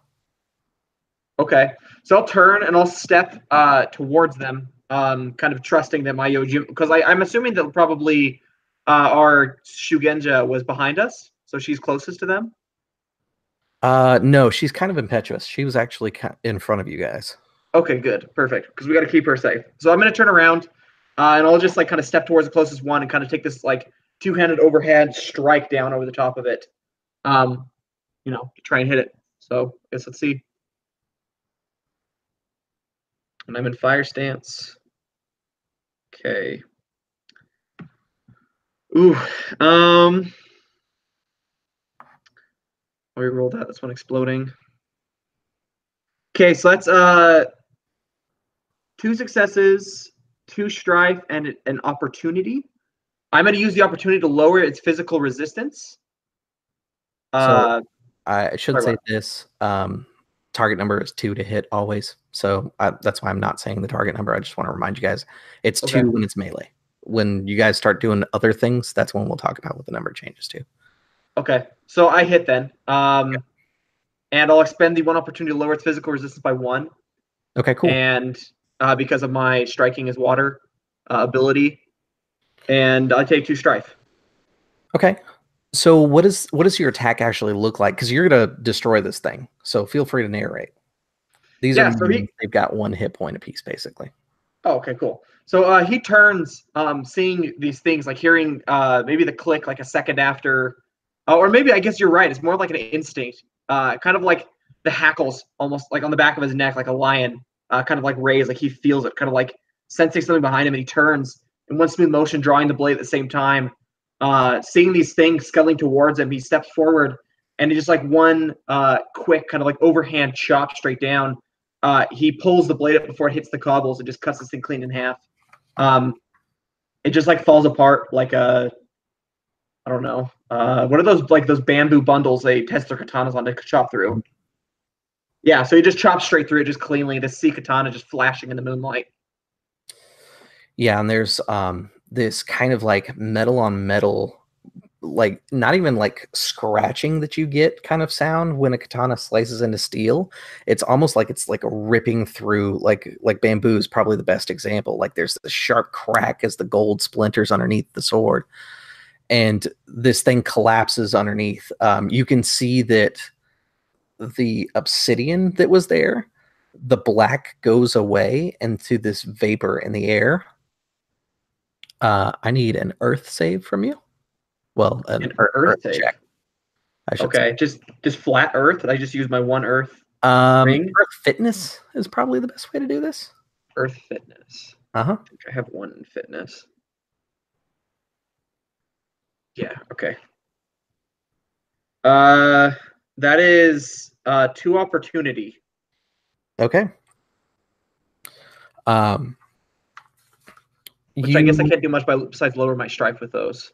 Can I? I can use those to take a like what can you do with them again? So you went in with Earth Stance, so you can look at how to spend on Earth. I went with fire. No, it needed to be an Earth Fitness. Okay. Okay. It was specific. Okay. Do you need to re-roll, or is it the same numbers? No, that's fine. It's the same thing. Okay. So what you can do is reassure another character, allowing to remove 2 strife from them. You have 2 opportunities, so you could recall an important information not directly related to the task of attacking this thing. Or you can act to minimize consequences of failure or other dangers that could arise from the task. If you want to spend on that one, you can minimize the chance of failure for your allies, which is what you're about to face. Yeah. I'll use 1 to reassure and 1 to act carefully to minimize consequences, I think. So who was higher? Huh? Repeat that. Like when you turn your mic. Oh, sorry. So who was does anyone have a lot of strife besides me? I have a couple. So I'll use 1 to lower 2 strife from Ikoma, and that's kind of gonna like I guess take the maybe the I guess maybe for him it's kind of just like the reassurance that these things can be killed, as I basically cut 1 clean in half. And then the other one I'll use to minimize consequence. Okay, perfect. So you're going to feel the effects of this consequence. What it is I need you to take 2 strife. Oof. Okay. As this vapor kind of flows up into you, it's like a burning sensation, and you can feel yourself start to become like emotionally kindled like a flame as this stuff enters your lungs. But it's enough, like you've maintained enough of yourself to warn the others to not breathe this stuff in. Yeah, he just kind of starts to cough, and I think you guys would see the vapor as it kind of like enters his like lungs, like through his nose as he breathes in after taking his strike, kind of recentering himself. And he starts to cough and hack. And I think that just, I mean, you guys are observant, so. Perfect. And Akoma, it's your turn. Yeah, I'll see Takeo kind of move in, take one of these things out, but then immediately kind of reel back as he breathes in the vapor, kind of seeing the simultaneous success and drawback, and kind of making the calculations in his own mind of how best to approach. But he'll see another one of them, and move in, drawing his own katana as well in turn to try to strike one down. And I got 2 successes, a strife, and an opportunity. Okay. I'm going to use that opportunity, an air opportunity, to add another kept ring dice to my um, next martial skill check. All right then. So this thing, you cleave into it, and it's like a glancing blow that knocks it against a wall, and it just like crumples against the wall, kind of like when you whack a spider, like the legs curl up, and then like those little quartz crystals that are holding the black stuff that makes it look obsidian start to fade, and you can see the smoke rise up, and you quickly put your sleeve up in front of your face. Next up is going to be Itagawa. Irigawa hears Akodo call out that we have to protect the shugenja, so he'll kind of run, and I imagine her Jimbo is kind of on her flank, so he'll impose himself in front of him. And as these spiders are kind of bursting to this vapor, I would like to try to use my Lord Shiba's Valor, Okay. which is a support action, which I don't necessarily know what that means, but I think I have to make a check, and if I succeed, other things can't target anything but me, I think. I'm trying to read it now, sorry. Yeah, let's take a look at it real quick. Paraphrased, and it's not very paraphrased well. It's a technique, right? Yes. Let's see here if I can find it. Did you put down the page number at all? Checking. I guess I should have did that, eh? Yes, I did. It is page 177. 177. Let's take a look at how this one works. Trying to find it myself, sorry. No, it's all right. None of us know this stuff, so it's fine. Let's see. Lord Shiba's Valor. Once per game session as a support action, you can use one readied weapon, make a TN2 Tactics Void check, targeting a number of friendly characters in any number of friendly characters within range of your weapon. So you could target yourself, the Yojimbo and Tonbo Kou, because they're both within your weapon range. Okay. If you succeed, the characters cannot, or other characters cannot select targets or your targets as the same targets of their attack or scheme actions. Okay, so you're basically imposing yourself. This is like a taunt, basically. Perfect. That sounds like exactly what I want to do. So a void check with tactics. So here's something important though. If the action has multiple targets, you must be the first target chosen. This effect persists for a number of rounds equal to your school rank. So basically, you would pick yourself first, and then Tombo, then her bodyguard, because I think that's the order you want, right? Probably Tombo first if I could, or Cow first. Yeah. Does that make sense? Well, you have to pick yourself first. Okay, then yeah, So I'm good with that. I mean, if you want to make sure she's the most protected, what you could do is yourself, Tombo Abun, which is her Yojimbo, and then her. Which means they have to go through you, then go through the other Yojimbo, then go to her. All right. Roll is in, and I got 3 successes, 1 opportunity, and that's a void check. Just looking at what I can do with void really quick. Sorry. So the thing you can do with your void is you can do the normal stuff, but with this specific ability, Lord Shiba's Valor, you can increase TNs of attacks and schemes against you by 1. Okay. Until the end of your next turn. So if you wanted to use that to make you harder to hit next turn, you could definitely do that. Yeah, sure. That just seems like the easiest. Let's do that. Okay. Yeah, and I just run up in front of her, and as the Jimbo or Abun has her back, I'll just say, make sure no one sneaks up on her. No one will get through me. And I just kind of like pound on my chest and tell them to come and get me, which I guess I can't do, but... So let's see here. There are. Let me just open back up to my monster. Here we go. And then, sorry, I didn't have their dice ready. I should have. 1, 2. And 1. And I've got 4 left. 1, 2, 3, 4. Okay, and they get to keep 5. So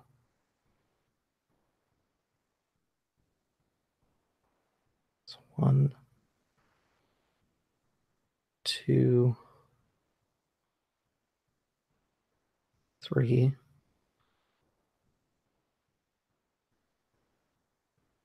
4,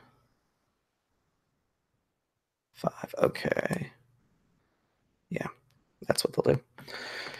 All right, so the spiders leap in as a unit, attempting to go for Tonbo Kou, but Itagawa steps in at the last moment and holds up his sword. You increased the difficulty to hit you, but they still were able to beat your difficulty. You can feel the weight of each of these little golden spiders, about 5 pounds apiece. There's 4 of them on you, so this additional like 20 pounds of weight on top of you, and you can feel their pincers, or they're not pincers, but they're little pronged like mandibles sink into the weak joints inside your armor. You are going to take, let me just double check this real quick here. 6 points of damage. And then I need you to, kind of like if you were defending a critical roll against you.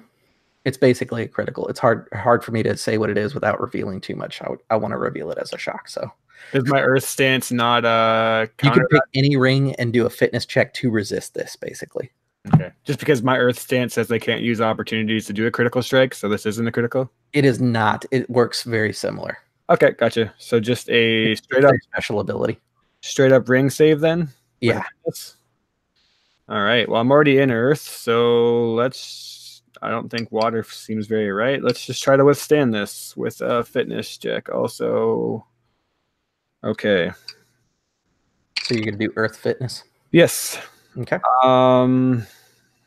Oof. I'm gonna do 2 successes, 1 opportunity, and 3 strife for that. Okay. I'm looking at my. I think I'll just use my opportunity to reassure some. I'm going to reassure who has the most strife besides me now. More than likely, it is Akodo Takeo. I'll just yell out, "Don't worry, Akodo. I have the front lines. Watch the flank." As there's like all these spiders on me just biting into me. You received the lightly wounded condition. Yay. This is the closest to what I'm trying to accomplish here. Actually, no, this doesn't even do it. Let me rephrase that. Your Earth ring is 1 lower until you take a downtime action to heal yourself, or somebody does curative magic on you, or does actual healing on you. And how does the damage work? Does my armor counteract any of that? I have a physical 3. Yes, it does. So you have physical 3? Yes. They did 6 points of damage. Your armor will take up 3 of that, and 3 will spill over to your fatigue. Okay, so that means that I am 1 fatigue HP. Does that mean I'm in bad shape, or how does that work if I go to max? If you go to max, you go unconscious. Okay, gotcha. How are you already there? Because maybe I did it wrong. Earth plus should have been at 0 to start the session. Did you subtract your physical resistance? No, he's doing that. My Earth is a 3 and my fire is a 1. Okay, so that's 4 times 2. That's 8. Okay. I'm dumb at math. That's how. Okay. So you're at 3 out of 8, which makes more sense. Okay, good. Okay. Oh man, they've got such bad composure. They seem shaken. You've taken out like 2 of the 6. They're still in the fight, but you can tell that if you guys keep up fighting the way you are, you might be able to break them. So next up is going to be Akodo. Excuse me. So how many we got? So you said there were 5 before, so we killed 2. There were 6 before. You guys have taken care of 2 of them, so 4 left. And are they all on our big old friend? Yeah. Oh, okay. They skittered past you and jumped on top of him. They were really going for Tonbo Kou, though. Okay, yeah, of course. So I'm gonna turn and run back toward. I mean, I feel like they just like skittered past me, like I'm on the little island, and they just ran past me. Yeah, like there's just they're quick, they're small. Like as you were attacking one, the others were getting past you, that sort of thing. Okay, yes, I'll turn as they kind of rush past me. You know, running up to my ally, and I'm gonna turn and run back to help him. Let me see. I think. Oh my gosh. Okay, I think I'm going to. What's the one stance that gives you like extra actions? Is that the water stance? Water gives you extra actions that don't require a roll. Okay. So basically, you can, like move, attack, move, or move, attack, support. Okay, so I'll switch into water, and I'm going to move up to my ally. Can I enter? Is entering guard stance like an action, like taking the guard? Yes, there is a guard action that you can use inside combat. And that doesn't require a roll, right? Let me check my handy dandy cheat sheets. Well, regardless, I'll make the first attack. So I'm going to try and get one of these spiders. Dueling skirmishes. Here we go, guard. As a support action, you can ready a weapon, make a TN1 tactics check, targeting yourself or one other character within range. If you succeed, increase the TN of attacks against the person you're guarding by 1 per 2 bonus successes. Okay, well, I mean, that's not going to super help because I still have to make a check for that. What you actually do is move, attack, and then guard. So, okay, move, attack, guard? Yes, because guard is a support action, so you could do that. Okay, I'll move, attack, and then guard then. So I move up. No, you can't because it requires a roll. It requires a tactics check. That's what I thought. Okay. Yeah, so I guess I'll just move up and attack. Actually, you know what? No, I'm gonna stay in fire because I can actually do something with opportunities in fire. So I'm gonna stay in fire. You could do a calming breath. You could ready and assist with someone, and you can prepare an item if you have an item that could work. Okay. So I got 2 successes, strife, and an opportunity. Okay. I'm going to attack. So I guess I'll kill one of these spiders because I mean it's 1 to hit, right? So I kind of like I overhand chop. There's one on like his shoulder, and I kind of like it almost grazes like right past his helmet, and then I kind of curve it out the last second so I don't hit his shoulder. Almost like scooping the spider off of him as I cut it in half. And then I've got an opportunity, so I'm going to use the opportunity.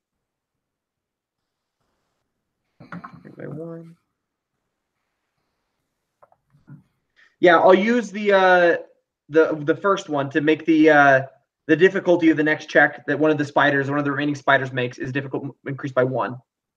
Okay. Does that work? Yeah, it does. Okay, and then I'll take 1 strife.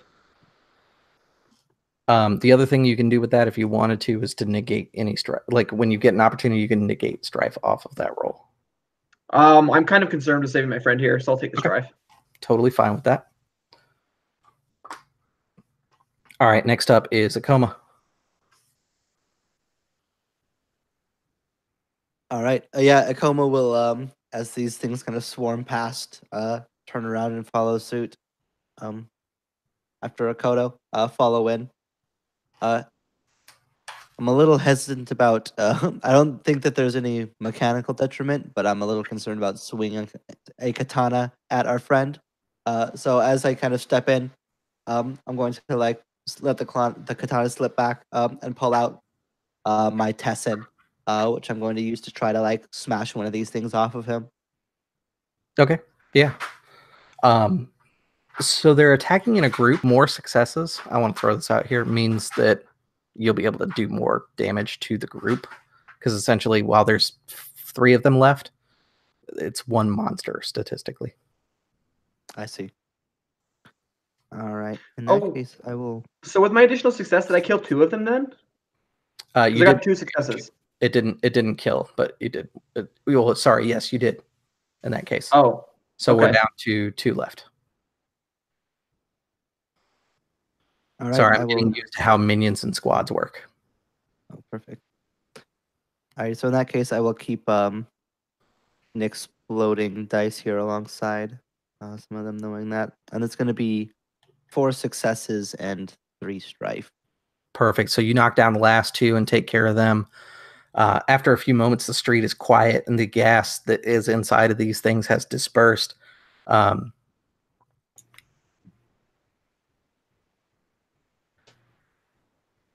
You can tell that the Itagawa seems fatigued is kind of the best way to put it. Itagawa, your earth ring is what went down, right? Yeah. He looks sickly.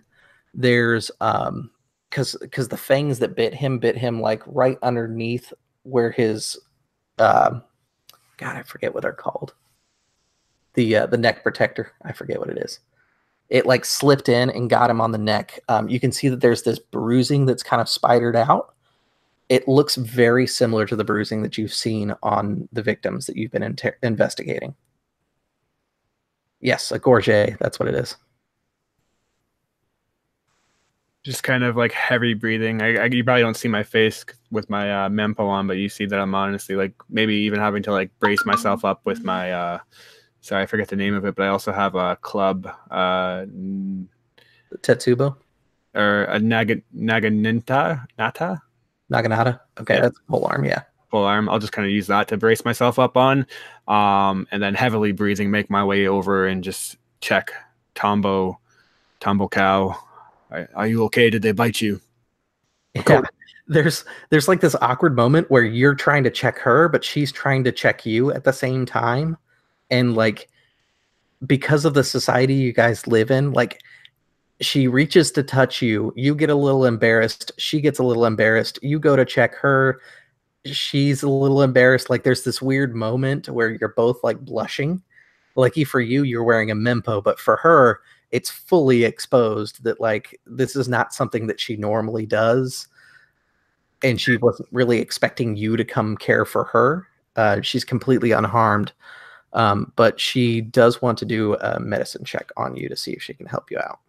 And as she's doing that, and I'm like seeing this awkwardness unfold, I would look and probably make eye contact with Takeo and just, Takeo, son, did any of the demon creatures get you also? Are you okay? I am fine. It seems that they were beelining straight for our shugenja here. And I'd look over at the blushing Tembo, and I kind of just smile, kind of looking away and kind of like acting like I'm coughing, but I'm smiling beneath my hand. But I'm concerned because I'm looking at this bruise on his neck and frowning. Yeah, It in the looks meantime, like what. Sorry, go ahead. No, go. You go. I was gonna say it looks like the marks on the attendants in the castle. I am fine. I'm just glad I was able to protect you. She looks it over and she says, "There's nothing I can do at the moment. If it is like the other victims, it will heal in a day." But she kind of stops and like she stares vacantly for a little while, and then she gives just a very small smile. We should get going. You know what these things Abu, were? who's normally like statuesquely quiet, has this like look of just primal anger at the moment of the whole scene that unfurled in front of him, that like he didn't know how he was supposed to interject himself, but he knows that he should have interjected himself on that. And like after she turns and looks to him, he kind of like clamps down his emotions, but he has lost his face. So like he's unmasked. And sorry, that's because. Go ahead. I'll ask. Basically, the whole thing has been stressful, and this seemed like a good time for Abun to unmask. Okay. He unmasked after seeing you and Tombo like trying to check each other awkwardly. All right, so it is because of me. Oops. I would just go up to him and luckily she had you watching her flank. He kind of mutters. I mean that honestly, not Yeah. seriously. He kind of mutters out, "It is my Giri," and he kind of like shuts down the conversation real quick.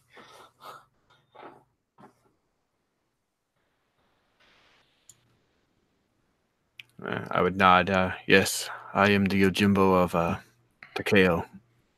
I understand. I would also, I guess, distance myself from the situation and go stand next to Takeo and All thank right, him and Ikoma for having my back. so that is the end of the scene. If you guys can, or if you guys need to, reduce your fatigue to half of your maximum total. Same with your strife. I just With want to that- say before the scene ends, under his breath, as he's looking away from Itagawa, he says, "It seems that even the quiet lion can roar." As he is kind of like just smiling to himself. I hope I don't hear that. No, I don't think you do. Not unless he's purposely making it to where you do. No, because I don't think maybe it's like directed like slightly towards Ikoma as he's kind of smiling as he says this, but like he kind of covers his mouth, kind of like rubbing at his like chin as he kind of turns away, just quietly saying this. That'll be the end of the scene. I do want to take a minute and introduce everybody. We're a little bit further behind than when I wanted to take my break, but that's fine. We're cruising along through the adventure so far, so that's great. I'm Chris. I'm the host here for Drop Dice. I made a game. It's called Shaoyun. If you like something similar to this, but you want something more of like Korean Asian kind of design, it is available. It's a setting for Index Card RPG, and it is in its beta testing phase. If you look in the comments section, the description for this video, there we go. There's a link inside there, along with all the other pertinent links for the channel. Ty, you want to introduce yourself? Yeah, I'm Tyler from the channel On a Roll. It's RLE like roleplay. I'm playing Akodo Takeo, the Ronin third son of the Akodo main branch, disowned by his own family, by the Daimyo, and recalled to figure out this mystery to restore his brother, that he may, come back, I guess. Having fun. I love L5R. It's a great system. I am still learning it, so we're all still learning it, but I'm very excited to keep playing. Perfect. Chris, you want to introduce yourself? Sure do. I'm Chris. I'm from the channel of the RP Ginger. I am playing the large, statuous man Itagawa no Akodo Oda. He is a very quiet and humble man who has been tasked with protecting Akodo Takeo, and he will hopefully be able to do just that. Excellent. And Jeff? I'm Jeff. I also have a YouTube channel with my own games. It's called Encounter Balance. I also do a podcast, which is kind of morphing into more of like a live stream thing called The Dudes of Yore, which I do with Jeremy Lilly and Chad Nick. We're going to be doing a live stream this Wednesday, the 9th, alongside guest Matt Click to talk about campaigns. So if that's something that sounds interesting to you, then go ahead and tune in for that. 6 p.m. Pacific this Wednesday. And yeah, I am playing Soshiro Akagi, and Akagi is playing Ikoma Hideki. This kind of chain of things, but Scorpion Shinobi, who is under secret identity as a lion historian, who's been tasked with keeping tabs on some of the other people here in this party. Yeah, I'm also enjoying it so far. I'm looking forward to seeing how it turns out. Perfect. So it is 11:22 my time here. So if we could come back for 25, that'd be great. We've got just a little bit left here, and we should be doing our climax and finishing up this session. All right.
right.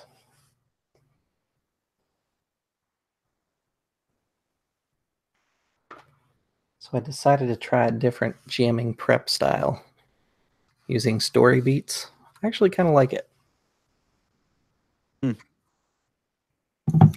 What is the story beats you speak of? Yeah, like I was about to ask, story beats. What do you mean? It's basically the way that like TV shows are structured. Oh, like scene by scene, basically. Yeah, it's around like scenes. Like there's the build up and then the climax to the scene, which is a slight cliffhanger into the next one, and then build up, slight cliffhanger, build up, and then climax. Okay. Okay. Cool. Let me know how it works for you. I'd like to see your notes because I'm interested in seeing other people's prepping style. Yeah, it's actually I got it from it's a podcast that does Genesis, and I was listening to them when I was originally waiting for this game to fully come out. It's called the Dice Pool Podcast, and they have like this little beats chart thing that I used, and it's 2 pages, so it's actually pretty easy to keep a hold of for my notes and stuff. Because usually what I'm guilty of is I type up all my notes, and I have every intention displayed on my computer, and then I forget while I'm running. So I think having the physical copy is super helpful for me. I've discovered personally that a minimalistic approach is like usually best because it gives you wiggle room to operate between, everything. It's pretty minimalistic. Like the first 2 scenes, I really wrote details as to how they're basically going to go. And then each one I'm getting more and more vague as I go. Like one of the things that they recommend is like literally write it 1 scene at a time, and a whole scene can be like a game because of the way RPGs work. So yeah, I've noticed that I'm usually more pleased with my games when I run them minimalistically. yeah. Because then I feel like it's my game. Like I didn't just like do like a script that I just read off of basically. So yeah, I'm interested to see that. I was gonna say this one I have bullet points. Like we're gonna skip a whole thing inside here for time reasons, but I don't think we lost anything by skipping it, so it's totally fine. Okay, cool. All right, cool. So if everybody's back, I think what's going to end up happening is it's one of those scene fades and comes back. In fact, what I'd like you guys to do is reduce your fatigue and your strife down to 0 for both.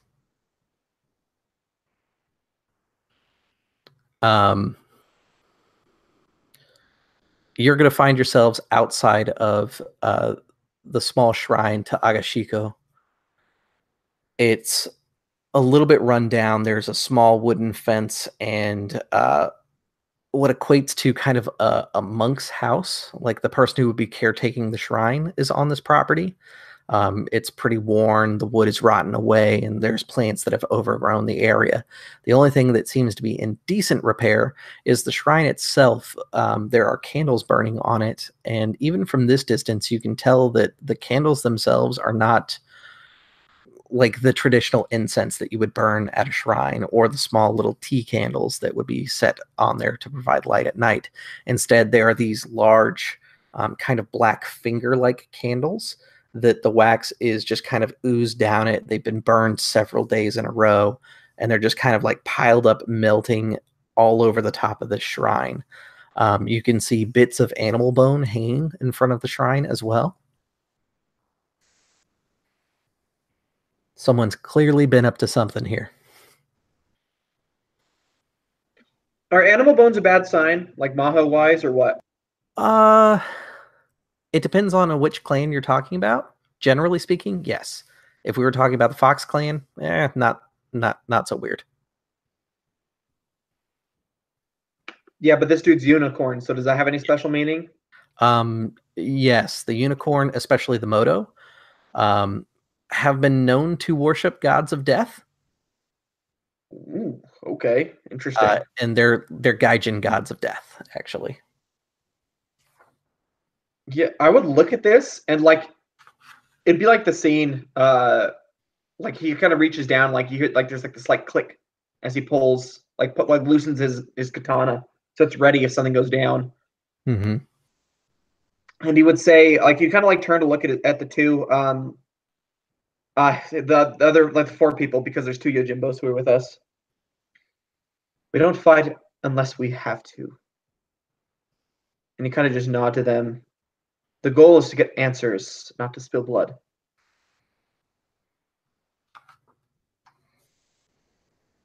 I'm gonna kind of look over to the shugenja, kind of point to all these different kind of symbols that we're seeing. Do any of these mean anything to you? Yeah, she looks over and she nods her head and she says, I cannot tell. I don't know enough about the Moto. This would be my first trip into Unicorn Lands, actually. I was going there to learn more about them and perhaps maybe stave off the war.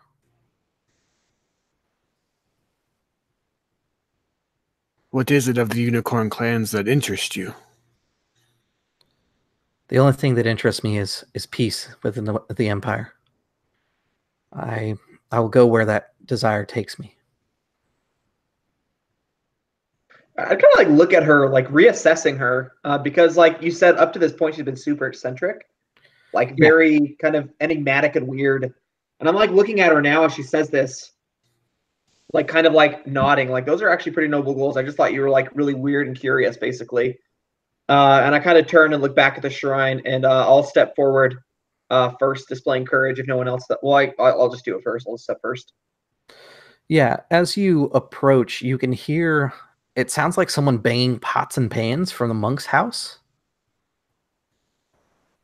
but it sounds like they're deeper in the house than what the house leads you to believe. Like maybe a basement is kind of the best way to describe it. And kind of carefully step up these like I imagine it's kind of like raised a little bit, like kind of off the ground, like these little steps going up on this kind of boardwalkish type thing. And I kind of step up to these. Are the doors shoji or what are they? The doors themselves, they're actually wooden doors, so that they could be held up to the elements. They're the kind that you would have on the outside of a house. So they're hard wooden doors, but they have like little bars at eye level so that they could see who is behind the door. And there's a little shoji screen behind that. So I mean, or at least there was a shoji screen. One of them has been rotten out. And you so this house looks like it's in disrepair. Yeah, the place is in disrepair. One of the doors is like the hinge has come off, so it's actually jammed. You're gonna have to put your shoulder into it just to get past the door that will open. Looking inside, the house itself is pitch. Like there's no lights inside there, but you can hear, like I said, it sounds like there's sound coming from below the building. Yeah, I'd kind of like look back at my companions and kind of motion Itagawa over. Maybe if there's two of us pushing on it, we won't have to force as hard, so it'd be more quiet. Getting this door open rather than having one of us just fall stumbling into the house. So I kind of like have him come over and help me like lift it rather than shove against it, maybe get it off its hinges. If quiet is what you need, then I can help you, but if the door you just need open, then I could also do that myself. You guys can also investigate the area if you're curious how he's getting through here, because that thing's pretty jammed shut. That probably seems like a better option. We will use the GM's discretion.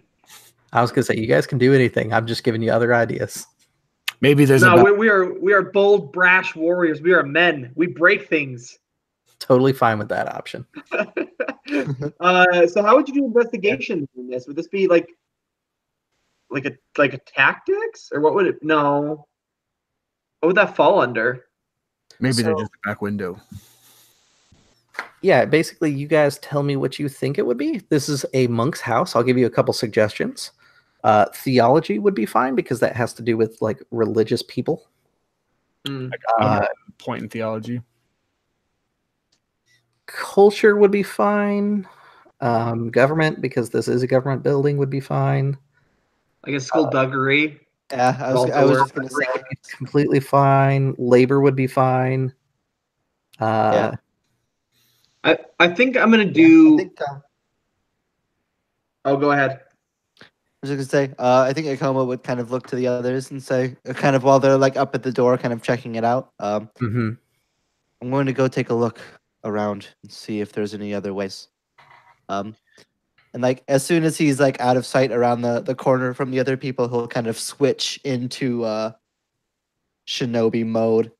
His kind of falling back onto his training and his knowledge of different things like that. He starts running with his arms behind him. Yeah, Naruto run everywhere. Okay. So I'm gonna go for Basically, I wanted okay. you guys because if there's nothing to lose, I don't make you roll. That's how we avoid some strife. So now that you're actually like walking around the place and looking around, your subtle observer kicks in, and you can see a window that has been disturbed recently. The dust on it is a little bit thinner there. And when you go to inspect it, the window opens very smoothly, and you can see that there's a staircase just past the window, and there's some light coming in from below the building in a basement.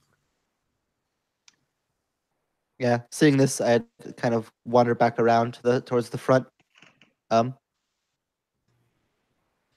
This way. There's a window. Leads to a staircase. It's been used recently. Seems much easier than bursting down this door. Good precision, Akoma. Yeah, I look at him with my eyes narrowed. Like, I saw him run around the corner of that building. I saw those arms flapping in the wind. Like, I know he's a shinobi now. I'll follow him back around.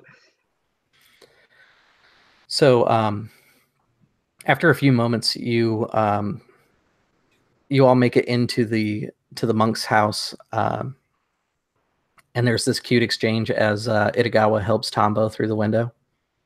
Yeah, I do. And then you guys find yourselves creeping down the staircase, and just before you get to the threshold, you can see the candlelight, and you can hear a biwa playing inside the other room. The banging that you heard earlier has silenced, and there's someone singing a soft song to themselves. It's a male voice. It's a song about sorrow and loss.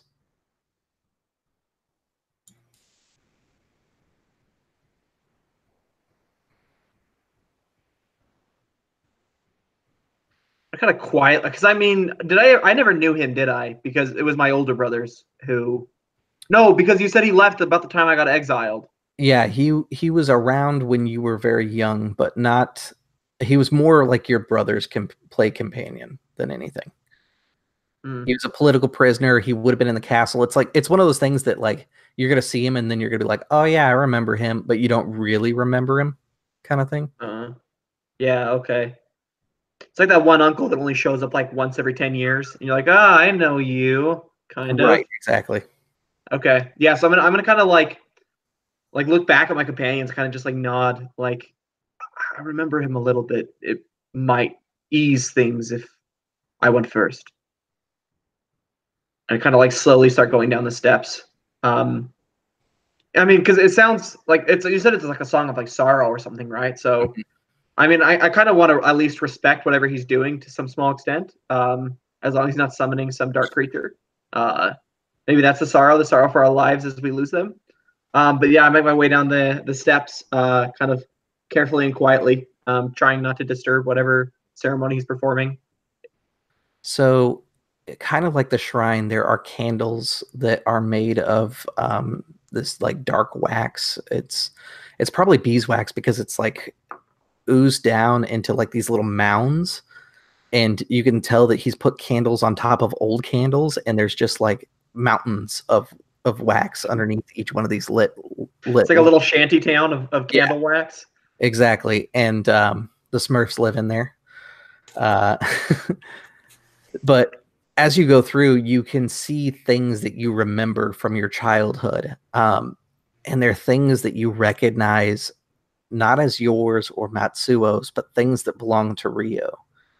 You find a hairbrush that was gold and jade that was given as a gift.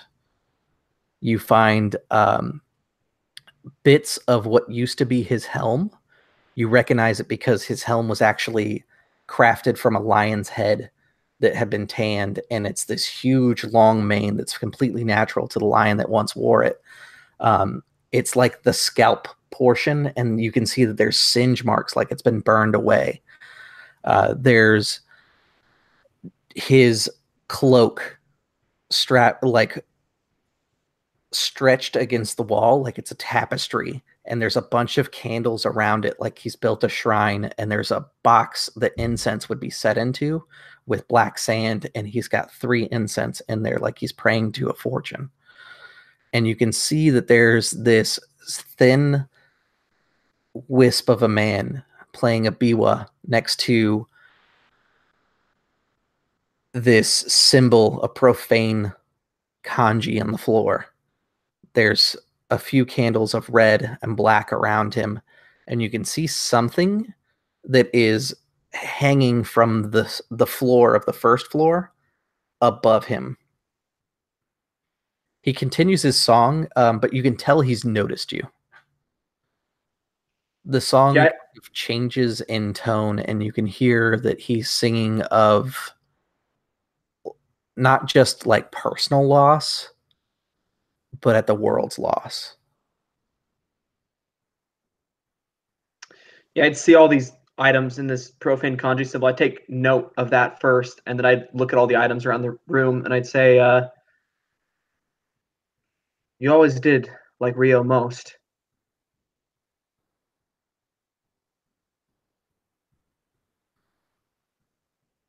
As you get closer, you can see that he has stripped himself from his waist up, and you can see that he has thousands of poems written across his body in tiny kanji. The biwa strikes a chord that is discordant. It rings in the air and it feels unnatural. And the song stops, and there's this dead silence, and all you can hear is the chittering of those strange spider creatures from the roof. They are surrounding whatever that thing is that's dangling, like a coat of gold.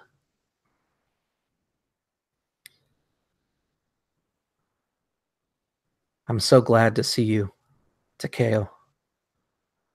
The long night is approaching.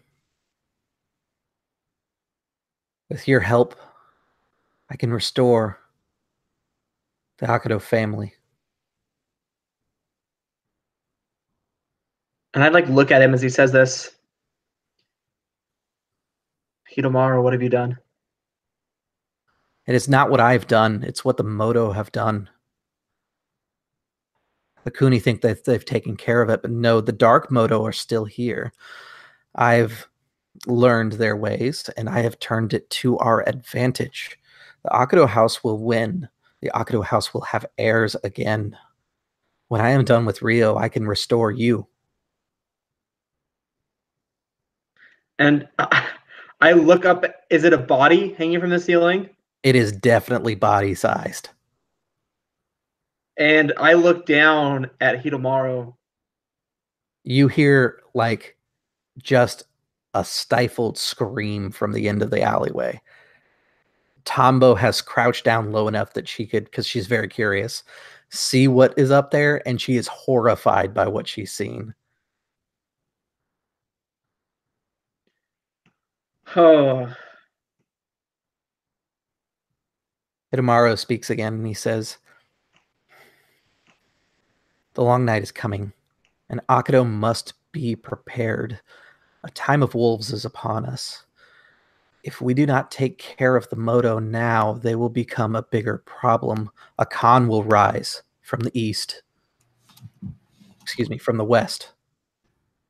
Mm-hmm. He will ride unconquered to the east. I'd look up at the body, suspecting. I mean, he didn't just get his cloak or bits of his helmet from nowhere. And I'd say, Hitomaru, this is never the way. I don't know what you're doing, but it is wrong. He looks at you with like this clarity past insanity, and he says, I am restoring the house of Akodo.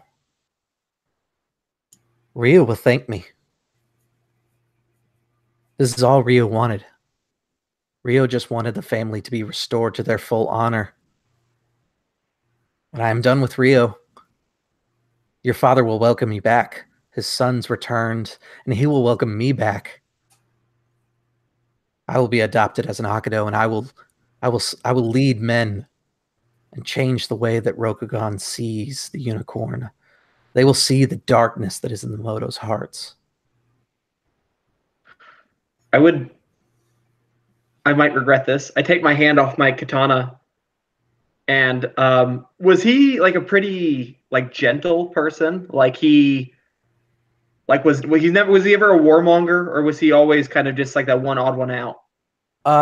From the way that Senso described him, he was always odd. That he probably could have been a shugenja. He was never any good at swordsmanship. Because I'm totally seeing this guy as like a Theon Greyjoy. Like he always just wanted to be a part of the family that like was holding him as a okay. So I'd kind of like take my hand off the sword and start like walking towards him slowly, kind of like my hands up, like showing that I'm not going to attack. I'm not going to do any of that. He tightens his grip on the little paddle that's used to strum the biwa, and you can hear the wood creak underneath his grip. And I would kind of like, as I'm approaching, I would kind of, if he lets me get close enough, I'd kneel down next to him, and I would take the lion helm off of my head, and I would set it on his, and I would say, "You were never not part of the family, but this will make you not part of the family." Has Akodo father ever asked anything of us other than we live our lives with honor? He like nods his head a little bit. He says, "Before you left, Akodo Dono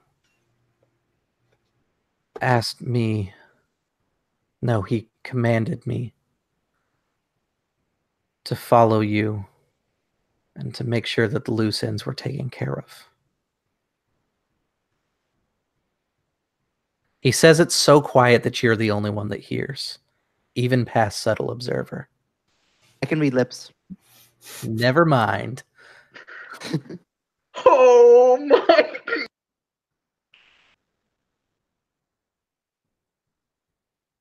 I couldn't bring myself to it.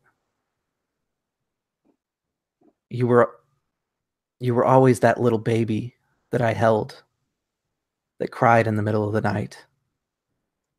How could I hold a pillow over your face?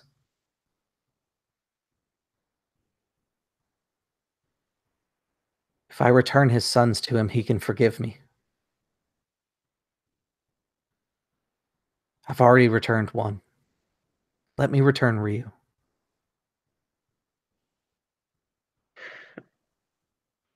I look at the kanji on the ground, and it just feels wrong, doesn't it? Yeah, and the same kind of feels wrong that the bruise was on Matsuo. And I would whisper my back, I mean, is to him, is to my group. I'm like leaning in, and I kind of like put a hand on his shoulder the same way I did for Matsuo, the same gentle tenderness, essentially. And I would whisper, Matsuo is not himself. He's not fixed like you think he is. You might think what you're doing is right and that Father will forgive.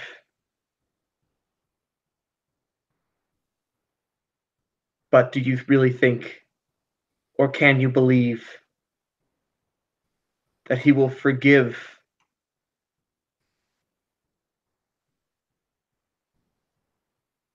the destruction of honor that is occurring here? Let the dead lie. Rio has passed on. He fought bravely and well. Do you think he would want to come back a broken soul, a lost soul? He openly weeps, losing all remnants of what could have possibly been misconstrued as face for him. because he was already pretty out there. And you can see him twist the neck of the biwa, and you hear this sharp crack like bamboo. And he pulls it aside, the strings snap, and you can see that there's a dagger that's been hidden in the neck of the biwa. And he says, "There's nothing to forgive." And he goes to stab himself. You are close enough that you can stop this, but he is going to commit seppuku.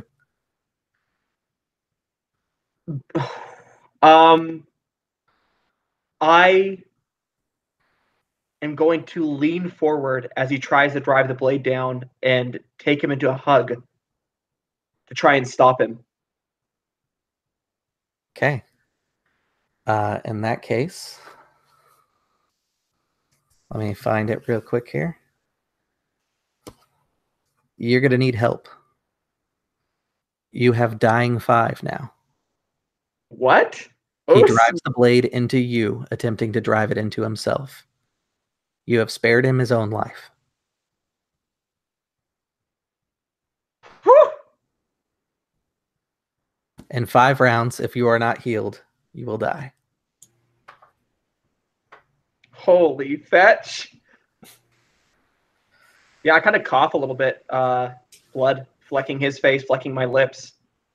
And as like I almost imagine they all start to rush down the stairs, I would just kind of hold up a hand. Like, don't hurt him, basically. He lets go of the biwa's neck and looks alarmed, like he expected its blade to be so much longer that he thought somehow he could have killed both of you in one foul swoop. But like the blade just barely pokes out of you and has like barely nicked his stomach. And he kind of scrambles back as he starts to realize what he's done unconsciously. He is unmasking. His unmasking is to basically become useless for a little while. He's just going to sit in the corner, consumed by what this is. The good news is you stopped him from doing the ritual he was about to do. The bad news is you got 5 rounds to live. I was already like slowly making my way down the stairs too. Yeah, and it's almost like slow motion. Tonbo Kou will come running up, and she like slides down and she brings out a medical kit that she's got with her.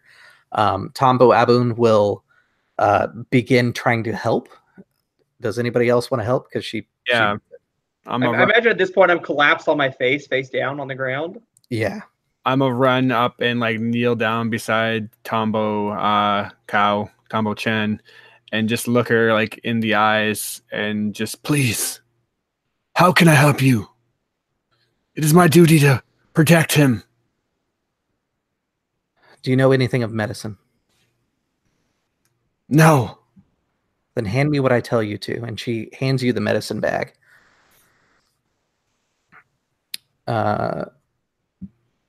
Akoma, what are you doing? That's a good question. By the way, this did not play out the way I thought it was, and I like it much better.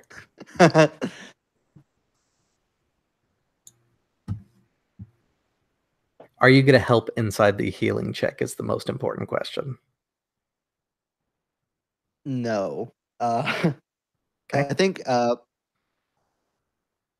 Ikoma's immediate first reaction is to pull out some paper and like scribble down like super shorthand some notes about what he is lip read so that he has it just in case he needs it. Mm-hmm. And I think he's going to kind of step around this, seeing there's already 3 people gathered around Takeo, that he's not needed there, or at least he doesn't believe so. Is going to go kind of stand over next to this now kind of crumpled other man and make sure that he doesn't try to do anything crazy. If he'll let me, I'll like take the weapons out of his hand and off of his person. Basically try to keep him in back. He can't stop you. Yeah, I'll take away all his any weapons that he has on his person. and make sure that he can't do anything drastic. Tombo works quickly, and this is one of those like Hollywood moments where like we go into slow motion. Everything is kind of wrapping up in the episode here. Tombo is healing you. We're going to leave with the note that her work has been good enough that, yes, exactly. You see that one, you hear that one solid heartbeat. The blood has stopped. We know that Akodo will live. And that's where this one's going to end. It's like an episode of Grey's Anatomy. Oh, Yeah. Damn. So I did not expect you to get in his way when he was going to kill himself. I just ruined plans, baby. No, it went good. Yeah, that one surprised me too. Guys messing with dark arts, and you're just letting him go for it, enabling him. Enabling him? What do you mean? I was going to say he Cotton. sacrifice there. The next game will start off with recognition for the events of this stuff. Inside our group, I'll give you guys your experience and any sort of changes inside your honor status glory. The other thing is some of you may have some Giri or ninjas that have been met. If you want to change them in between sessions is the time to do that. I know one of them will be changing. You can shoot me a message if you want to keep it private, or if you just want to post it in the group, that's totally fine as well.